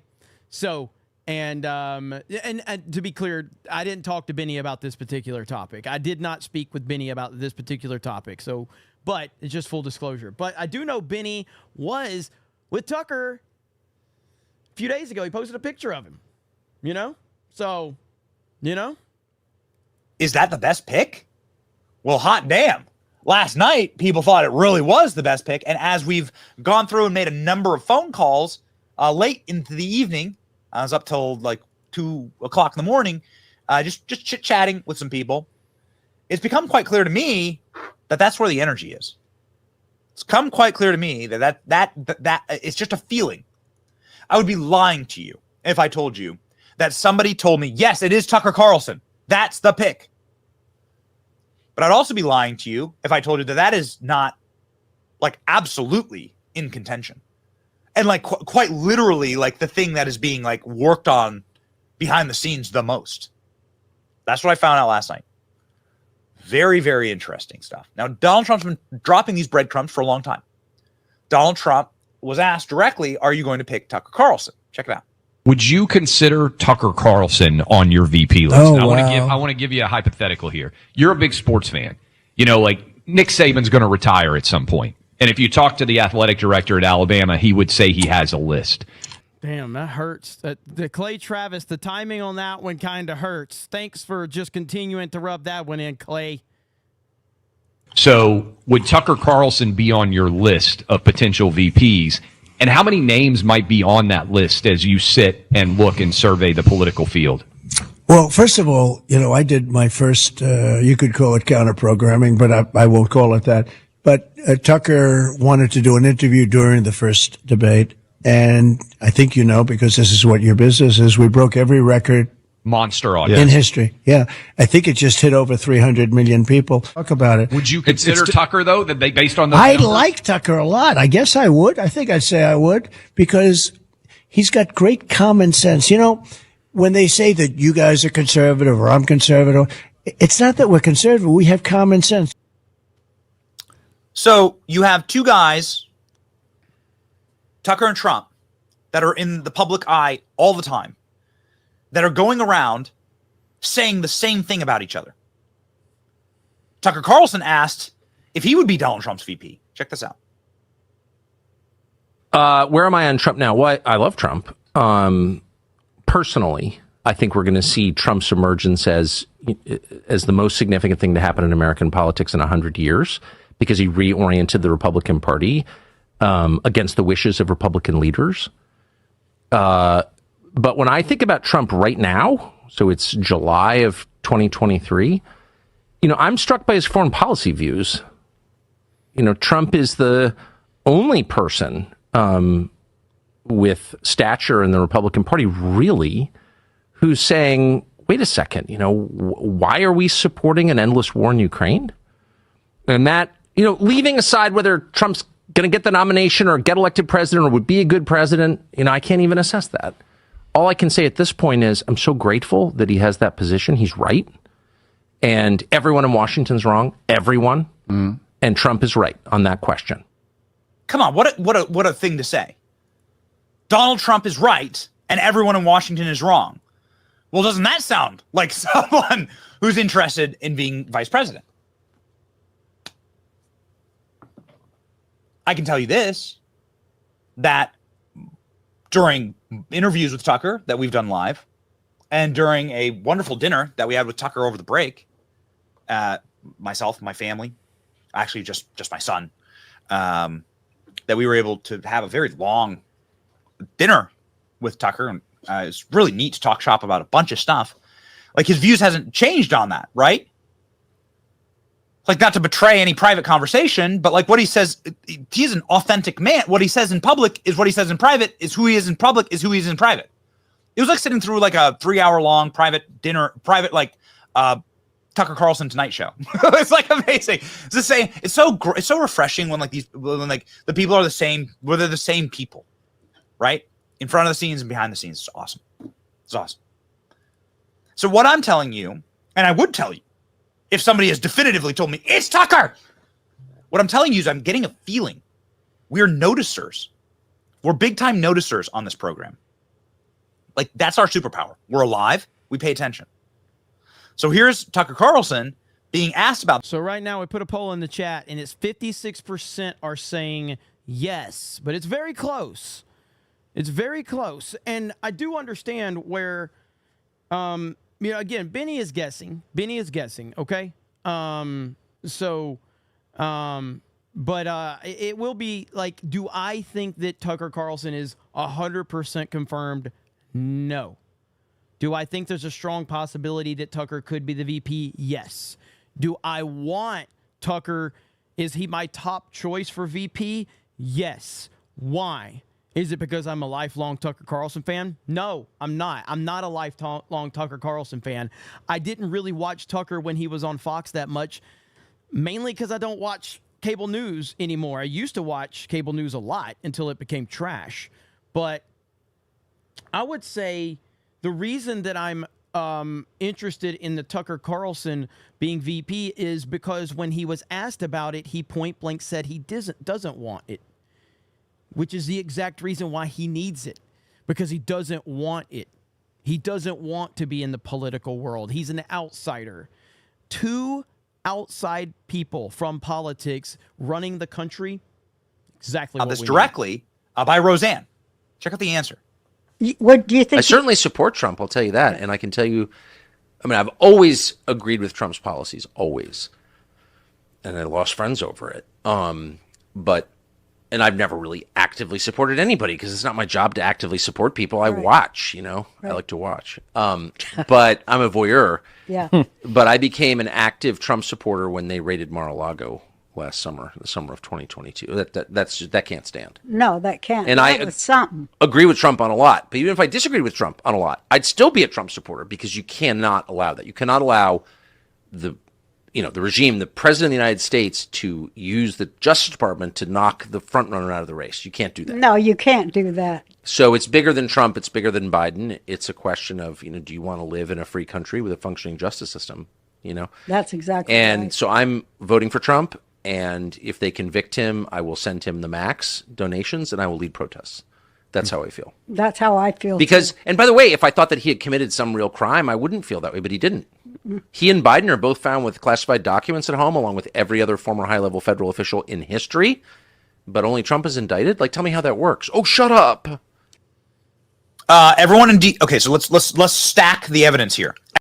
So I know people that are in the know too, and of course Benny's in the know, but like there's people that are connected to the campaign. I've heard speculation that Trump was going to pick a woman for VP. That's what I've heard people saying. I don't know if that's true. I'm just telling you that that's what I've heard because of the optics. I don't think Trump thinks like that.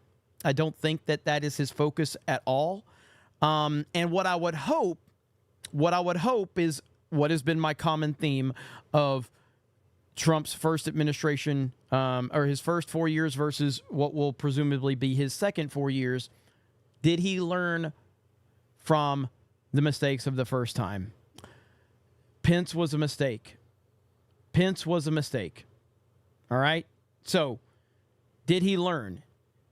And Darmout says Ben Carson as VP would be interesting. What do you think, Jeremy? I like Ben Carson a lot. I don't know that Ben Carson is the fiery personality that is needed for what needs to be done. We need someone that has that equal charisma and fire that, you know, Trump has, and Tucker has that. I think we need somebody like that. And Tucker is one of the few people that has that ability. Like, you know, the reason that like for me, and again, it's a completely different situation, all right? But at the same time, there are things that are relatable. Yeah, who's like who's my guy here? Who's the guy here at G&G that I go to battle with all the time? It's Ryan. Why? Because Ryan is an equal in terms of personality to me. You know, he's got that same kind of fire, that same kind of personality. And he knows far more than me about pop culture because he just is good at what he does. And that's why we complement each other so well. And Trump is walking into the firestorm. And I like Ben Carson a lot. Ben Carson's a phenomenal guy. But, you know, it's like he doesn't have that charisma that is needed to be on the level of Trump. You know what I mean? And same thing with, I see you guys mentioning Jay. Of course, Jay. Jay is a charisma machine. That's why Jay is so good at what he does. Jay's on CobraCast. Why? I can't bring somebody on here that's like, hey guys, just want to come hang out on CobraCast and chill, see how you guys are doing. Jay's like, what's up, CobraCast? I love this show, man. He's loud. You know, he's charismatic. I think we need that with the VP of whoever it's going to be with Trump. That's what we need. And I love Ben Carson. I do not think Ben Carson would be a good VP. Although I did see Robert Barnes point blank said that Ben Carson was the VP. He tweeted this the other day. He tweeted it out. I don't think Ben Carson. So, because essentially what you have to look at is also, and again, I hate that we have to ask this question, okay? I hate that this is even something that has to be taken into consideration, but we speak in reality here, all right? Not fantasy. This is reality. Donald Trump is 77 years old. 77. His age is a very big concern. I love Ben Carson. I do not want Ben Carson being the guy that is going to run the fucking country if, God forbid, something happens to Donald Trump. I just don't want that. That would be awful. That would be terrible.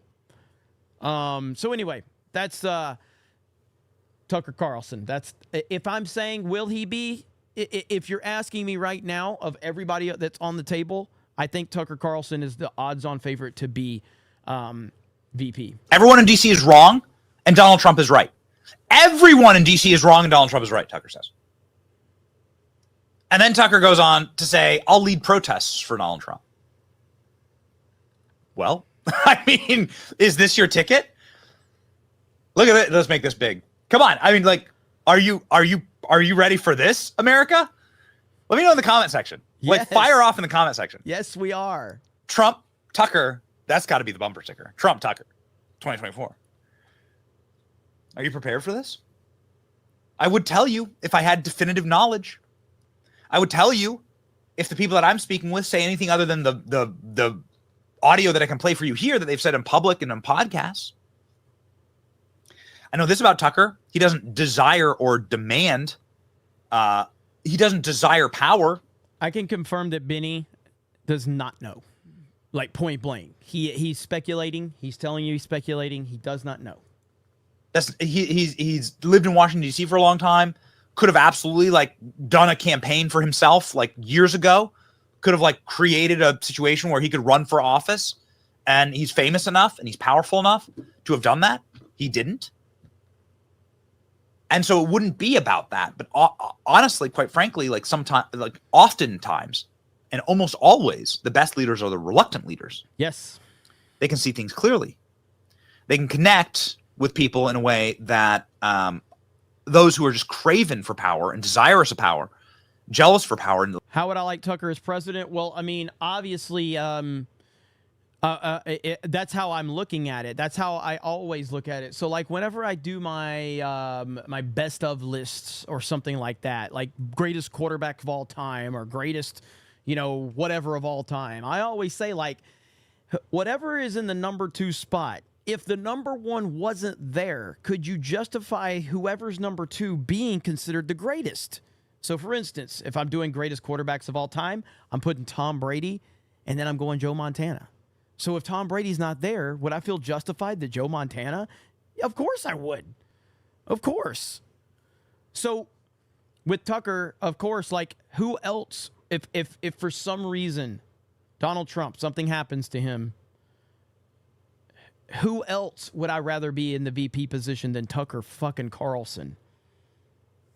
Like who? I mean, Carrie Lake. I love Carrie Lake. I've been saying I would want Carrie Lake as the VP for the longest, and that's mainly due to loyalty for Trump because she's been loyal as hell. She's been super loyal to Donald Trump.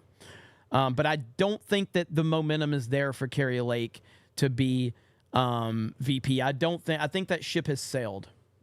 I think that ship has sailed. I think that. Yeah, I see a lot of people saying Kristi Noem in the chat, and I do think Kristi Noem might be a consideration, and I don't think that would be a bad pick at all, but I don't think that she's... Yeah, Rand Paul is another one. You know what? Rand Paul, his video, like, I like that he's against Nikki Haley. I don't like that he is still reluctant to back Trump. I think that's nonsense. And, he hyped it up. Everybody thought he was going to be... coming out to support Trump and back Trump, and he's like, I haven't made up my mind yet. And it's like, come on, Rand Paul, get the fuck out of here with that nonsense. You already know. So that kind of aggravated me. Like searching and seething for power. That you sense that on a spiritual level, right? Tucker, on the other hand, is just a man of the people. This is Tucker Carlson walking into the UFC event in Madison Square Garden. Just a reminder that this was inside of the bluest area in America, arguably the most Democrat area in America. You have Tucker Carlson howling with laughter behind Donald Trump to the roaring cheers of 35,000 people in an arena. How kick-ass is this? Kid Rock's obviously there. Don Jr.'s there. You can see Dana White there too. But this is what transcends politics. What would happen if Joe Biden tried to walk into a place like that? What would happen then? It wouldn't, obviously wouldn't go the same way. We had Tucker Carlson live on a X space, right? Which is kind of like the ability. It's like if you're not familiar with the X platform, it's just being able to ask people questions on like what's more like a radio interview, right? There's no video component involved, but it's a really neat way to like listen to conversations live. And so I asked him directly, Melania wants you as VP. Here's his answer. Here we go. Yeah, a lot of people mentioned Byron Donalds. I like Byron Donalds. I actually met Byron Donalds after the Turning Point event at a restaurant.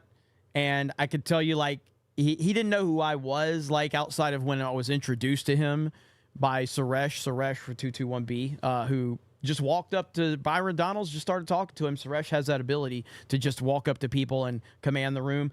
And so then Suresh, I'm like, walk up. I'm like, you're talking to Byron fucking Donalds? What the fuck? It's crazy. So he brings me and Ryan up and he introduces us. And just by the little bit of time that I spent with Byron Donalds, and again, he didn't know who we were outside of the introduction, said nothing but glowing things about Donald Trump. And this was like not an on-the-record conversation. Said nothing but great things. I wasn't even asking him. I didn't ask him about Trump. I wasn't wearing like MAGA stuff. He didn't know. Trump had just spoken at the event. But yeah, Byron Donalds did nothing but praise Trump. That's all he did. Tucker, I'm sitting here looking at an article right now from Axios. And this article says that Melania Trump wants you to be the vice presidential candidate for Donald Trump, with Donald Trump in 2024. What do you say to Melania Trump? Well, she hasn't texted me that, and it's in, a publication published in Washington. So I'm gonna kind of reserve judgment on that. Obviously, I'm flattered if it's true. I like Melania. I don't really know her, but she's Eastern European, so that suggests we have exactly the same attitudes about everything. So I'm flattered. Have you ever heard him say no? Have you heard him say no? I mean, I haven't heard him say no. Tucker Carlson suggested someone else for VP before. We're going to give you as clear of a picture as we can here. I'm talking about a feeling. I'm talking about like our job is to absorb energy. Tucker Carlson said maybe Vivek would make a great VP. And I would tend to agree, actually. Here. I mean, I kind of like Vivek. I think he's one of those people who everyone beats up on Vivek for he's a phony and all this stuff. I don't know. I've covered a lot of campaigns going back to 1992, and I've noticed this thing in many candidates, and I notice it in him. The process of running for president and speaking 3 times a day and having people throw hostile questions in your face causes you to change. They all change during these campaigns, like for real, inside. And I feel like Vivek's positions have gotten much more sincere since the beginning of this. Like I watch him with Nikki Haley, and I'm like, this is a guy who's very offended by her views, like for real. He's not attacking her because she's a woman. He's attacking her because he actually thinks her views are terrible for the country he lives in. And I love that. Mm-hmm. I don't know what to think about Vivek. There's that video of him like saying he cried during January 6th. And I'm not really in the business of like pulling like this weird kind of thing of like somebody said something years and years ago, but he said he cried on January 6th. Like he did say that. That's a real thing. You cried on January 6th, bro? Like I would ask him this if I interviewed him. I was like, did you legit cry or was that just bullshit? Because honestly, I'd much rather just say it was bullshit. Because if you say you really cried on January 6th, come on, bro. Like, did you really cry, Vivek? Did you cry? I don't know. So what do you think? Tucker Carlson has said Donald Trump is the only right person in Washington and everyone else is wrong. He said he'd lead protests for Donald Trump. Tucker Carlson and Trump are obviously very, very close. You can see here them at a golf championship at one of Donald Trump's clubs chanting, "Let's go Brandon" together. Again, howling with laughter. Here you go. Let's go Brandon! Let's go Brandon! Let's go Brandon! Let's go Brandon! You've never seen that clip on CNN or Fox News, but you'll see it on this program because that's the energy, man. That's the energy. And Tucker and Trump laughing, Tucker and Trump like together and bringing people together. I don't know. Yeah, throw up that photo of them laughing or them at the event. It's great. I mean, I think it's great. Well, if you guys want to go check that out, you can. Benny Johnson, we can link to his video. Love Benny. He's a friend, great guy. And looking forward to hanging out with him more. And we will be hanging out very soon, me and Benny Johnson and the G&G crew. More to come on that. That's all I'll tell you right now. But all right, we got to get through a lot of this stuff right here. So the chat has voted 57% and said that they think that. Let's see, I got a troll in the chat. Welcome in. Hey, we welcome all the trolls. Okay. We need some better trolls, though. I'm just going to be honest. Like, you guys need to step your game up, because the only good troll is a troll I can monetize, all right? If I can't monetize you, you're not worth my time. So, come on, trolls. Can you say something that I can actually, like, monetize? That's what I'm looking for. That's what I'm looking for. So, let's make that happen. Chris Stallings for 50 says, much love, Jeremy. I greatly appreciate all you do, and I can't wait to see what Geeks and Gamers will evolve into. Can't stay much longer due to my teaching my nephew guitar. Again, much love and respect. Hail the 199. Well, thank you so much, Chris Stallings. I appreciate the hell out of that. You're the man. Thank you. Major Dave for 50 says, been some time, Jeremy, and the 199, but I'm down for the TNT administration. Trump and Tucker. TNT will make lefties' minds go boom. Bring the noise, baby. TNT 2024. Dude, TNT 2024 is absolutely a phenomenal hashtag and a marketing campaign right there. I love it. That's great. That's great. The Real Smile Bit says, there will be challenges always, but if you need a break, can wait. It's no rush to lose my money. I already set the event up, brother. So the event for Cobra 199 is already there. And so we're going to be live tonight. This channel will be rating that channel when this is over. So you got it, Real Smile Bit. It's happening. Lover of Green says, Krista, did you hear that X-Ray Girl mentioned you on FNT? Your favorite admirer was included. You can find it during the Super Chat portion of FNT. By the way, hail to Willie Will on the 50 gifties. Willie Will is the man. Hail. Yeah, Krista, did you hear about that? You got to mention on FNT? You want to say hello to the chat? Hi, everybody. Hello, the 199. I didn't know that, but now I do, so thank you. There we go. Replicant Patriot says, hey, Jeremy, just wanted to say thanks for all you do in Geeks and Gamers. Oh, thank you, man. And hail the 199. I'm only able to do this because of all of you, so I really appreciate it. Hayden says, we need 2 polls. Would you like it to be Tucker, as in, is it Tucker, both with yes, no, and maybe options? All right, I will get another poll in the chat for you, Hayden Wayne. Beef Nasty says, hey, my Xbox keeps disconnecting from my Xfinity router modem on Wi-Fi and Ethernet cable. Any modern modem recommendations for the new modem? I've done everything from factory reset and keep disconnecting. Gotta be the router modem. Okay, so one more time. In chat, I'm going to let you try to help out with this.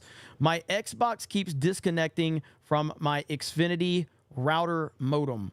On Wi-Fi or Ethernet cable. Any modem recommendations for what's going on? I've done everything factory reset and it keeps disconnecting. I would have to get more. It really comes down to, is it just a thing that just started happening? Are you just having issues with your internet in the area? That's really all I can say. Like, did it just happen, or has this been happening over the course? Is everything else working with your internet? Because you may just need to get a different router. Probably because I don't go with the custom router or the modems or routers. I get custom ones. You know what I mean? So let's see. Contact Gary. It's pretty good. So hopefully the chat can help you out. Hayden Wayne says, it's primary season now. I don't see these people flipping to Dems come general season. They're favoring Trump based on things happening globally and domestically. There clearly won't be a third party. We know that. 100%. 100%. I agree with that, too. I agree. Wisdom Prevails, $30 on Rumble. I know everyone wants it to be Tucker, but we need him as the authoritative voice for truth in news space. He would not be able to do that as VP, and that would be a big loss. That is a very, very, very good point. And we've talked about that before. Like, would it be better if Tucker actually Would it be better if Tucker was that powerful voice from an independent media perspective? And that's a good question. And I don't know. How could he be more effective? I'm not sure. Hayden Wayne, they're not wasting time, Jeremy. They're the enemy. They are the establishment. They are the uniparty. They are intentionally trying to cause problems against Trump. Still not sure about Vivek. Probably anti-establishment. I mean, I've had people that I know that have told me how much they like Vivek, but I'm still not there, man. I'm still not there. Maybe. I mean, I'm we'll see. But Big D Trump says, please give a shout out to a fellow Trump supporter group via crypto memes. Percentage of gains go to Trump campaign. Don't be a sleepy Joe. Get your hands on some huge meme. Well, thank you, Big D Trump. Derek, $20 says the best show around. Hail the 199. Well, thank you so much. I appreciate that. Jared the American, I got that one. Chris Bolts, awesome show. Great job. Thank you. Shaka Zulu says he nails the SJW Jeremy voice. Not going to lie. I used to be better at it, but I'm not, I'm not as good at it as I used to be. Let's see. Clandestine says, hey, Jeremy, go to 4710 on Tim Pool. Yeah, I think we tracked it down. There's Eric with another gifted membership. We are closing in on 100 gifted memberships tonight. We need 13 more memberships to reach 100 for the night. Ron A says Trump's VP is Tucker Carlson. The Drunken Sailor says, what's going on, brother? What's up, man? How you doing? Geldo20 says, thanks for making politics great again. I listen while editing for my gaming channel, and today I hit 4,000 subs doing long form. Last I told you I was at 2,500. That is awesome. Long form content can be very rewarding. It takes some time, but it can be very rewarding. So congratulations to you. Replicant Patriot gifting a D-Day Cobra membership. Thank you. Osmora gifting 5 D-Day Cobra memberships. Thank you. Meat Bun says, hey, big thanks to the 199 for giving us freeloaders some love. Do we have the freeloader emoji, Krista? Have we put that in? The freeloader, I believe I did. Let me double check. See if the freeloader one's here. Ginger says, I would love for you to get Benny Johnson membership emotes. The Benny Johnson memberships can use when play Benny Johnson YouTube videos. All right, we can look into that. I'm down with that. I am down with that. Dougie B showing love to the YouTube side. Look at there. Dougie B dropping 10 gifties. Woo! Doug B in the house. And then Squiddy Girl dropping a gifted membership. We are officially at 98 new members right now. 98 new members. Shannon says, I love this show. Well, we love you right back. We love you right back. Cerber is dropping a gifted membership. We are one away from 100. Hayden Wayne, to clarify, I almost feel like Vivek knows he won't win, but he's staying in the race and holding the I will win facade. That way, the anti-establishment voice can still be there and take votes before bowing out for Trump. What I'll say is what I've been told by people that know him and are connected with him, that's pretty much what seems to be the case. I want to see it to believe it. So when I say, like, I want to like Vivek and I got memed to hell and I deserve to that, I do. I genuinely hope that he's the real deal. He says all the right things, and this is a very important matter. Like, if Vivek is legit, if he is not bullshitting, he is an ally that Trump needs. He is a crucial ally that Trump needs. I mean, he would be monumentally good for Trump's campaign if that's the case.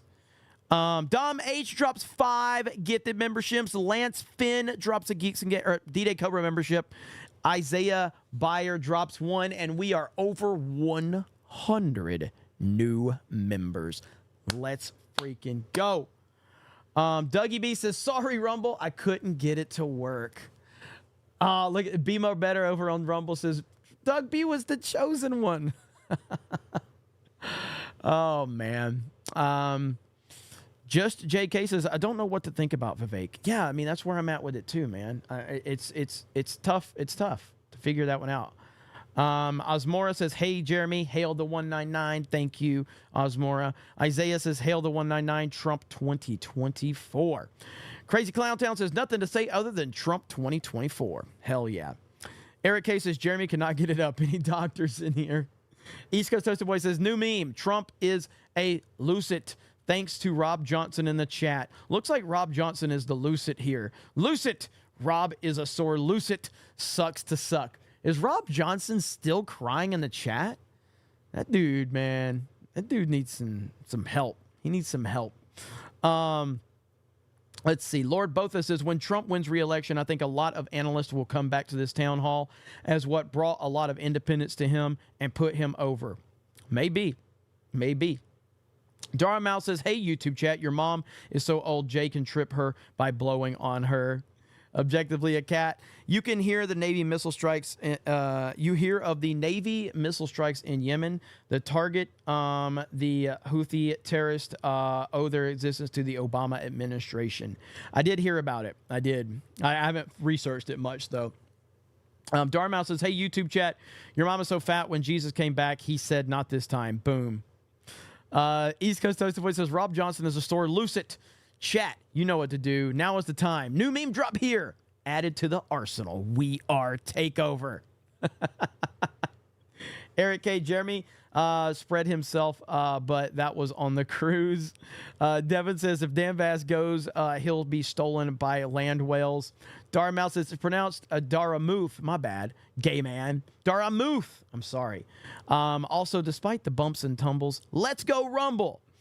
East Coast Toast Boy says, Trump later blamed the governors for shutting down. He flip-flopped on the state versus presidential authority in his tweets. It hurt to see, but he did. Well, regardless of what he said, there's still governors that did not shut their states down. That's the fact. There are, like, South Dakota did not shut down. I don't think South Carolina, I can't remember. There's a couple others that didn't. But Ron DeSantis has tried to claim that he didn't shut Florida down, and he did. It was for a little while. But that's the problem, is he claims that he didn't, but he actually did. And Trump never forced any governor to shut down. He might have said things, but he never forced anybody to do anything. Dara Move says, YouTube chat, I heard you have to spend more to say more. Look what I can do for $2. That's 126 characters for $2. Ha, ha, ha. Dr. Spike says, at 01 first says Trump 2024 MAGA. Beef Nancy says, just my Xbox disconnects. Everything else works.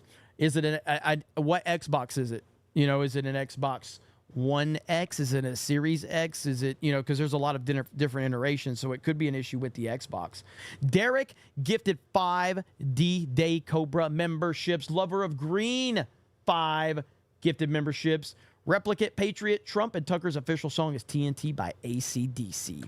Jeremy's creeping back in, says, Vivek says that MAGA can't end with Trump. I believe that he was actually talking about 2028 onward. He might be playing the long game. Maybe. We shall see. Dara Move says, YouTube chat, your mom is so fat, bowling balls were made in her image. Oh my God. You guys are a trip. Guess what? We have reached the end of the show, and it is sexy back in time, ladies and gentlemen. It is sexy back in time, and it's very sexy. Sexy back end, ladies and gentlemen. You know what time it is. And because Real Smile Bit throwing some challenges, we're going to be live over on Cobra 199. That's right. We are going to be live playing some games. Krista, who's joining me tonight in the gaming stream? So far, Tom, and then Jay will be there, but he'll be late, I think. Nothing from Hailstorm? Late and Jay. I haven't heard from Hailstorm yet. All right, we'll have to get Hailstorm. He died, maybe. I'll call. Did you say he died? Maybe. Good Lord, Krista. I haven't heard from him. Holy crap, man. R.I.P. Savage, Krista. No, R.I.P. as in Jay Hailstorm. Oh, my God. All right, here we go. Sexy back in time, ladies and gentlemen. And boom. Look at that. Look at that. Look at that. Look at that sexy back end. Look at that. We have $539 in chat revenue and 116 new members. 116. Dan A says Trump Trucker 2024, putting America back on the road to greatness. Tiger Town says the only way they take Trump down is getting him off the ballot. Hashtag Trump no matter what. Hell yes. Okay, guys. That's it. We've had a banger tonight. We broke 2,000 again. That's amazing. We have really leveled up this year, and really is cool.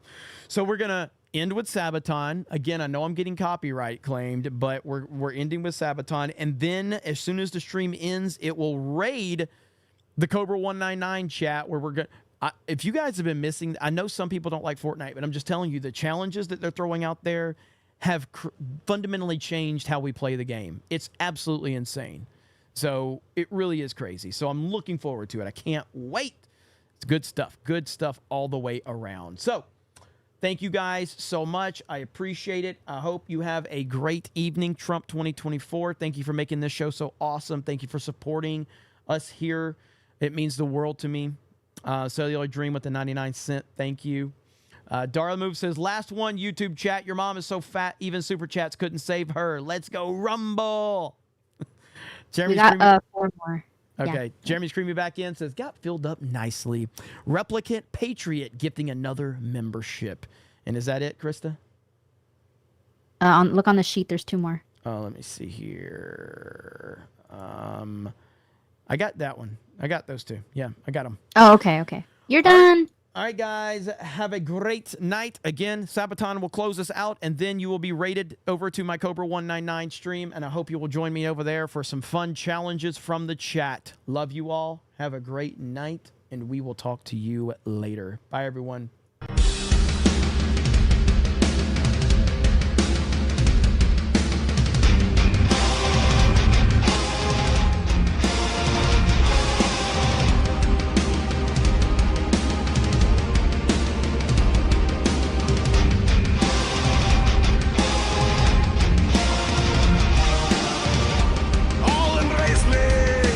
It's my time to rule at last.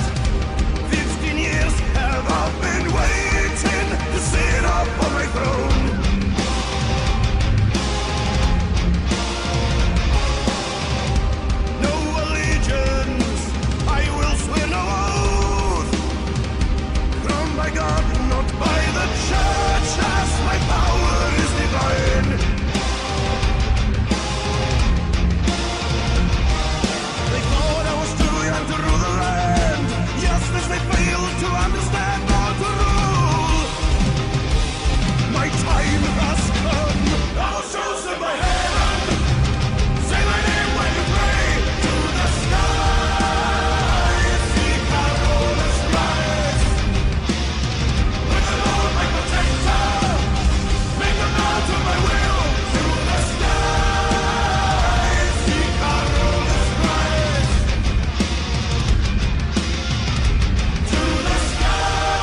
right. Hayden Wayne dropped a big 50 bomb on us as the intro was going, or the outro was going. Hayden Wayne for 50 says, RIP to my high school friend Tommy. He was an awesome dude and passed at 34 from a heart attack.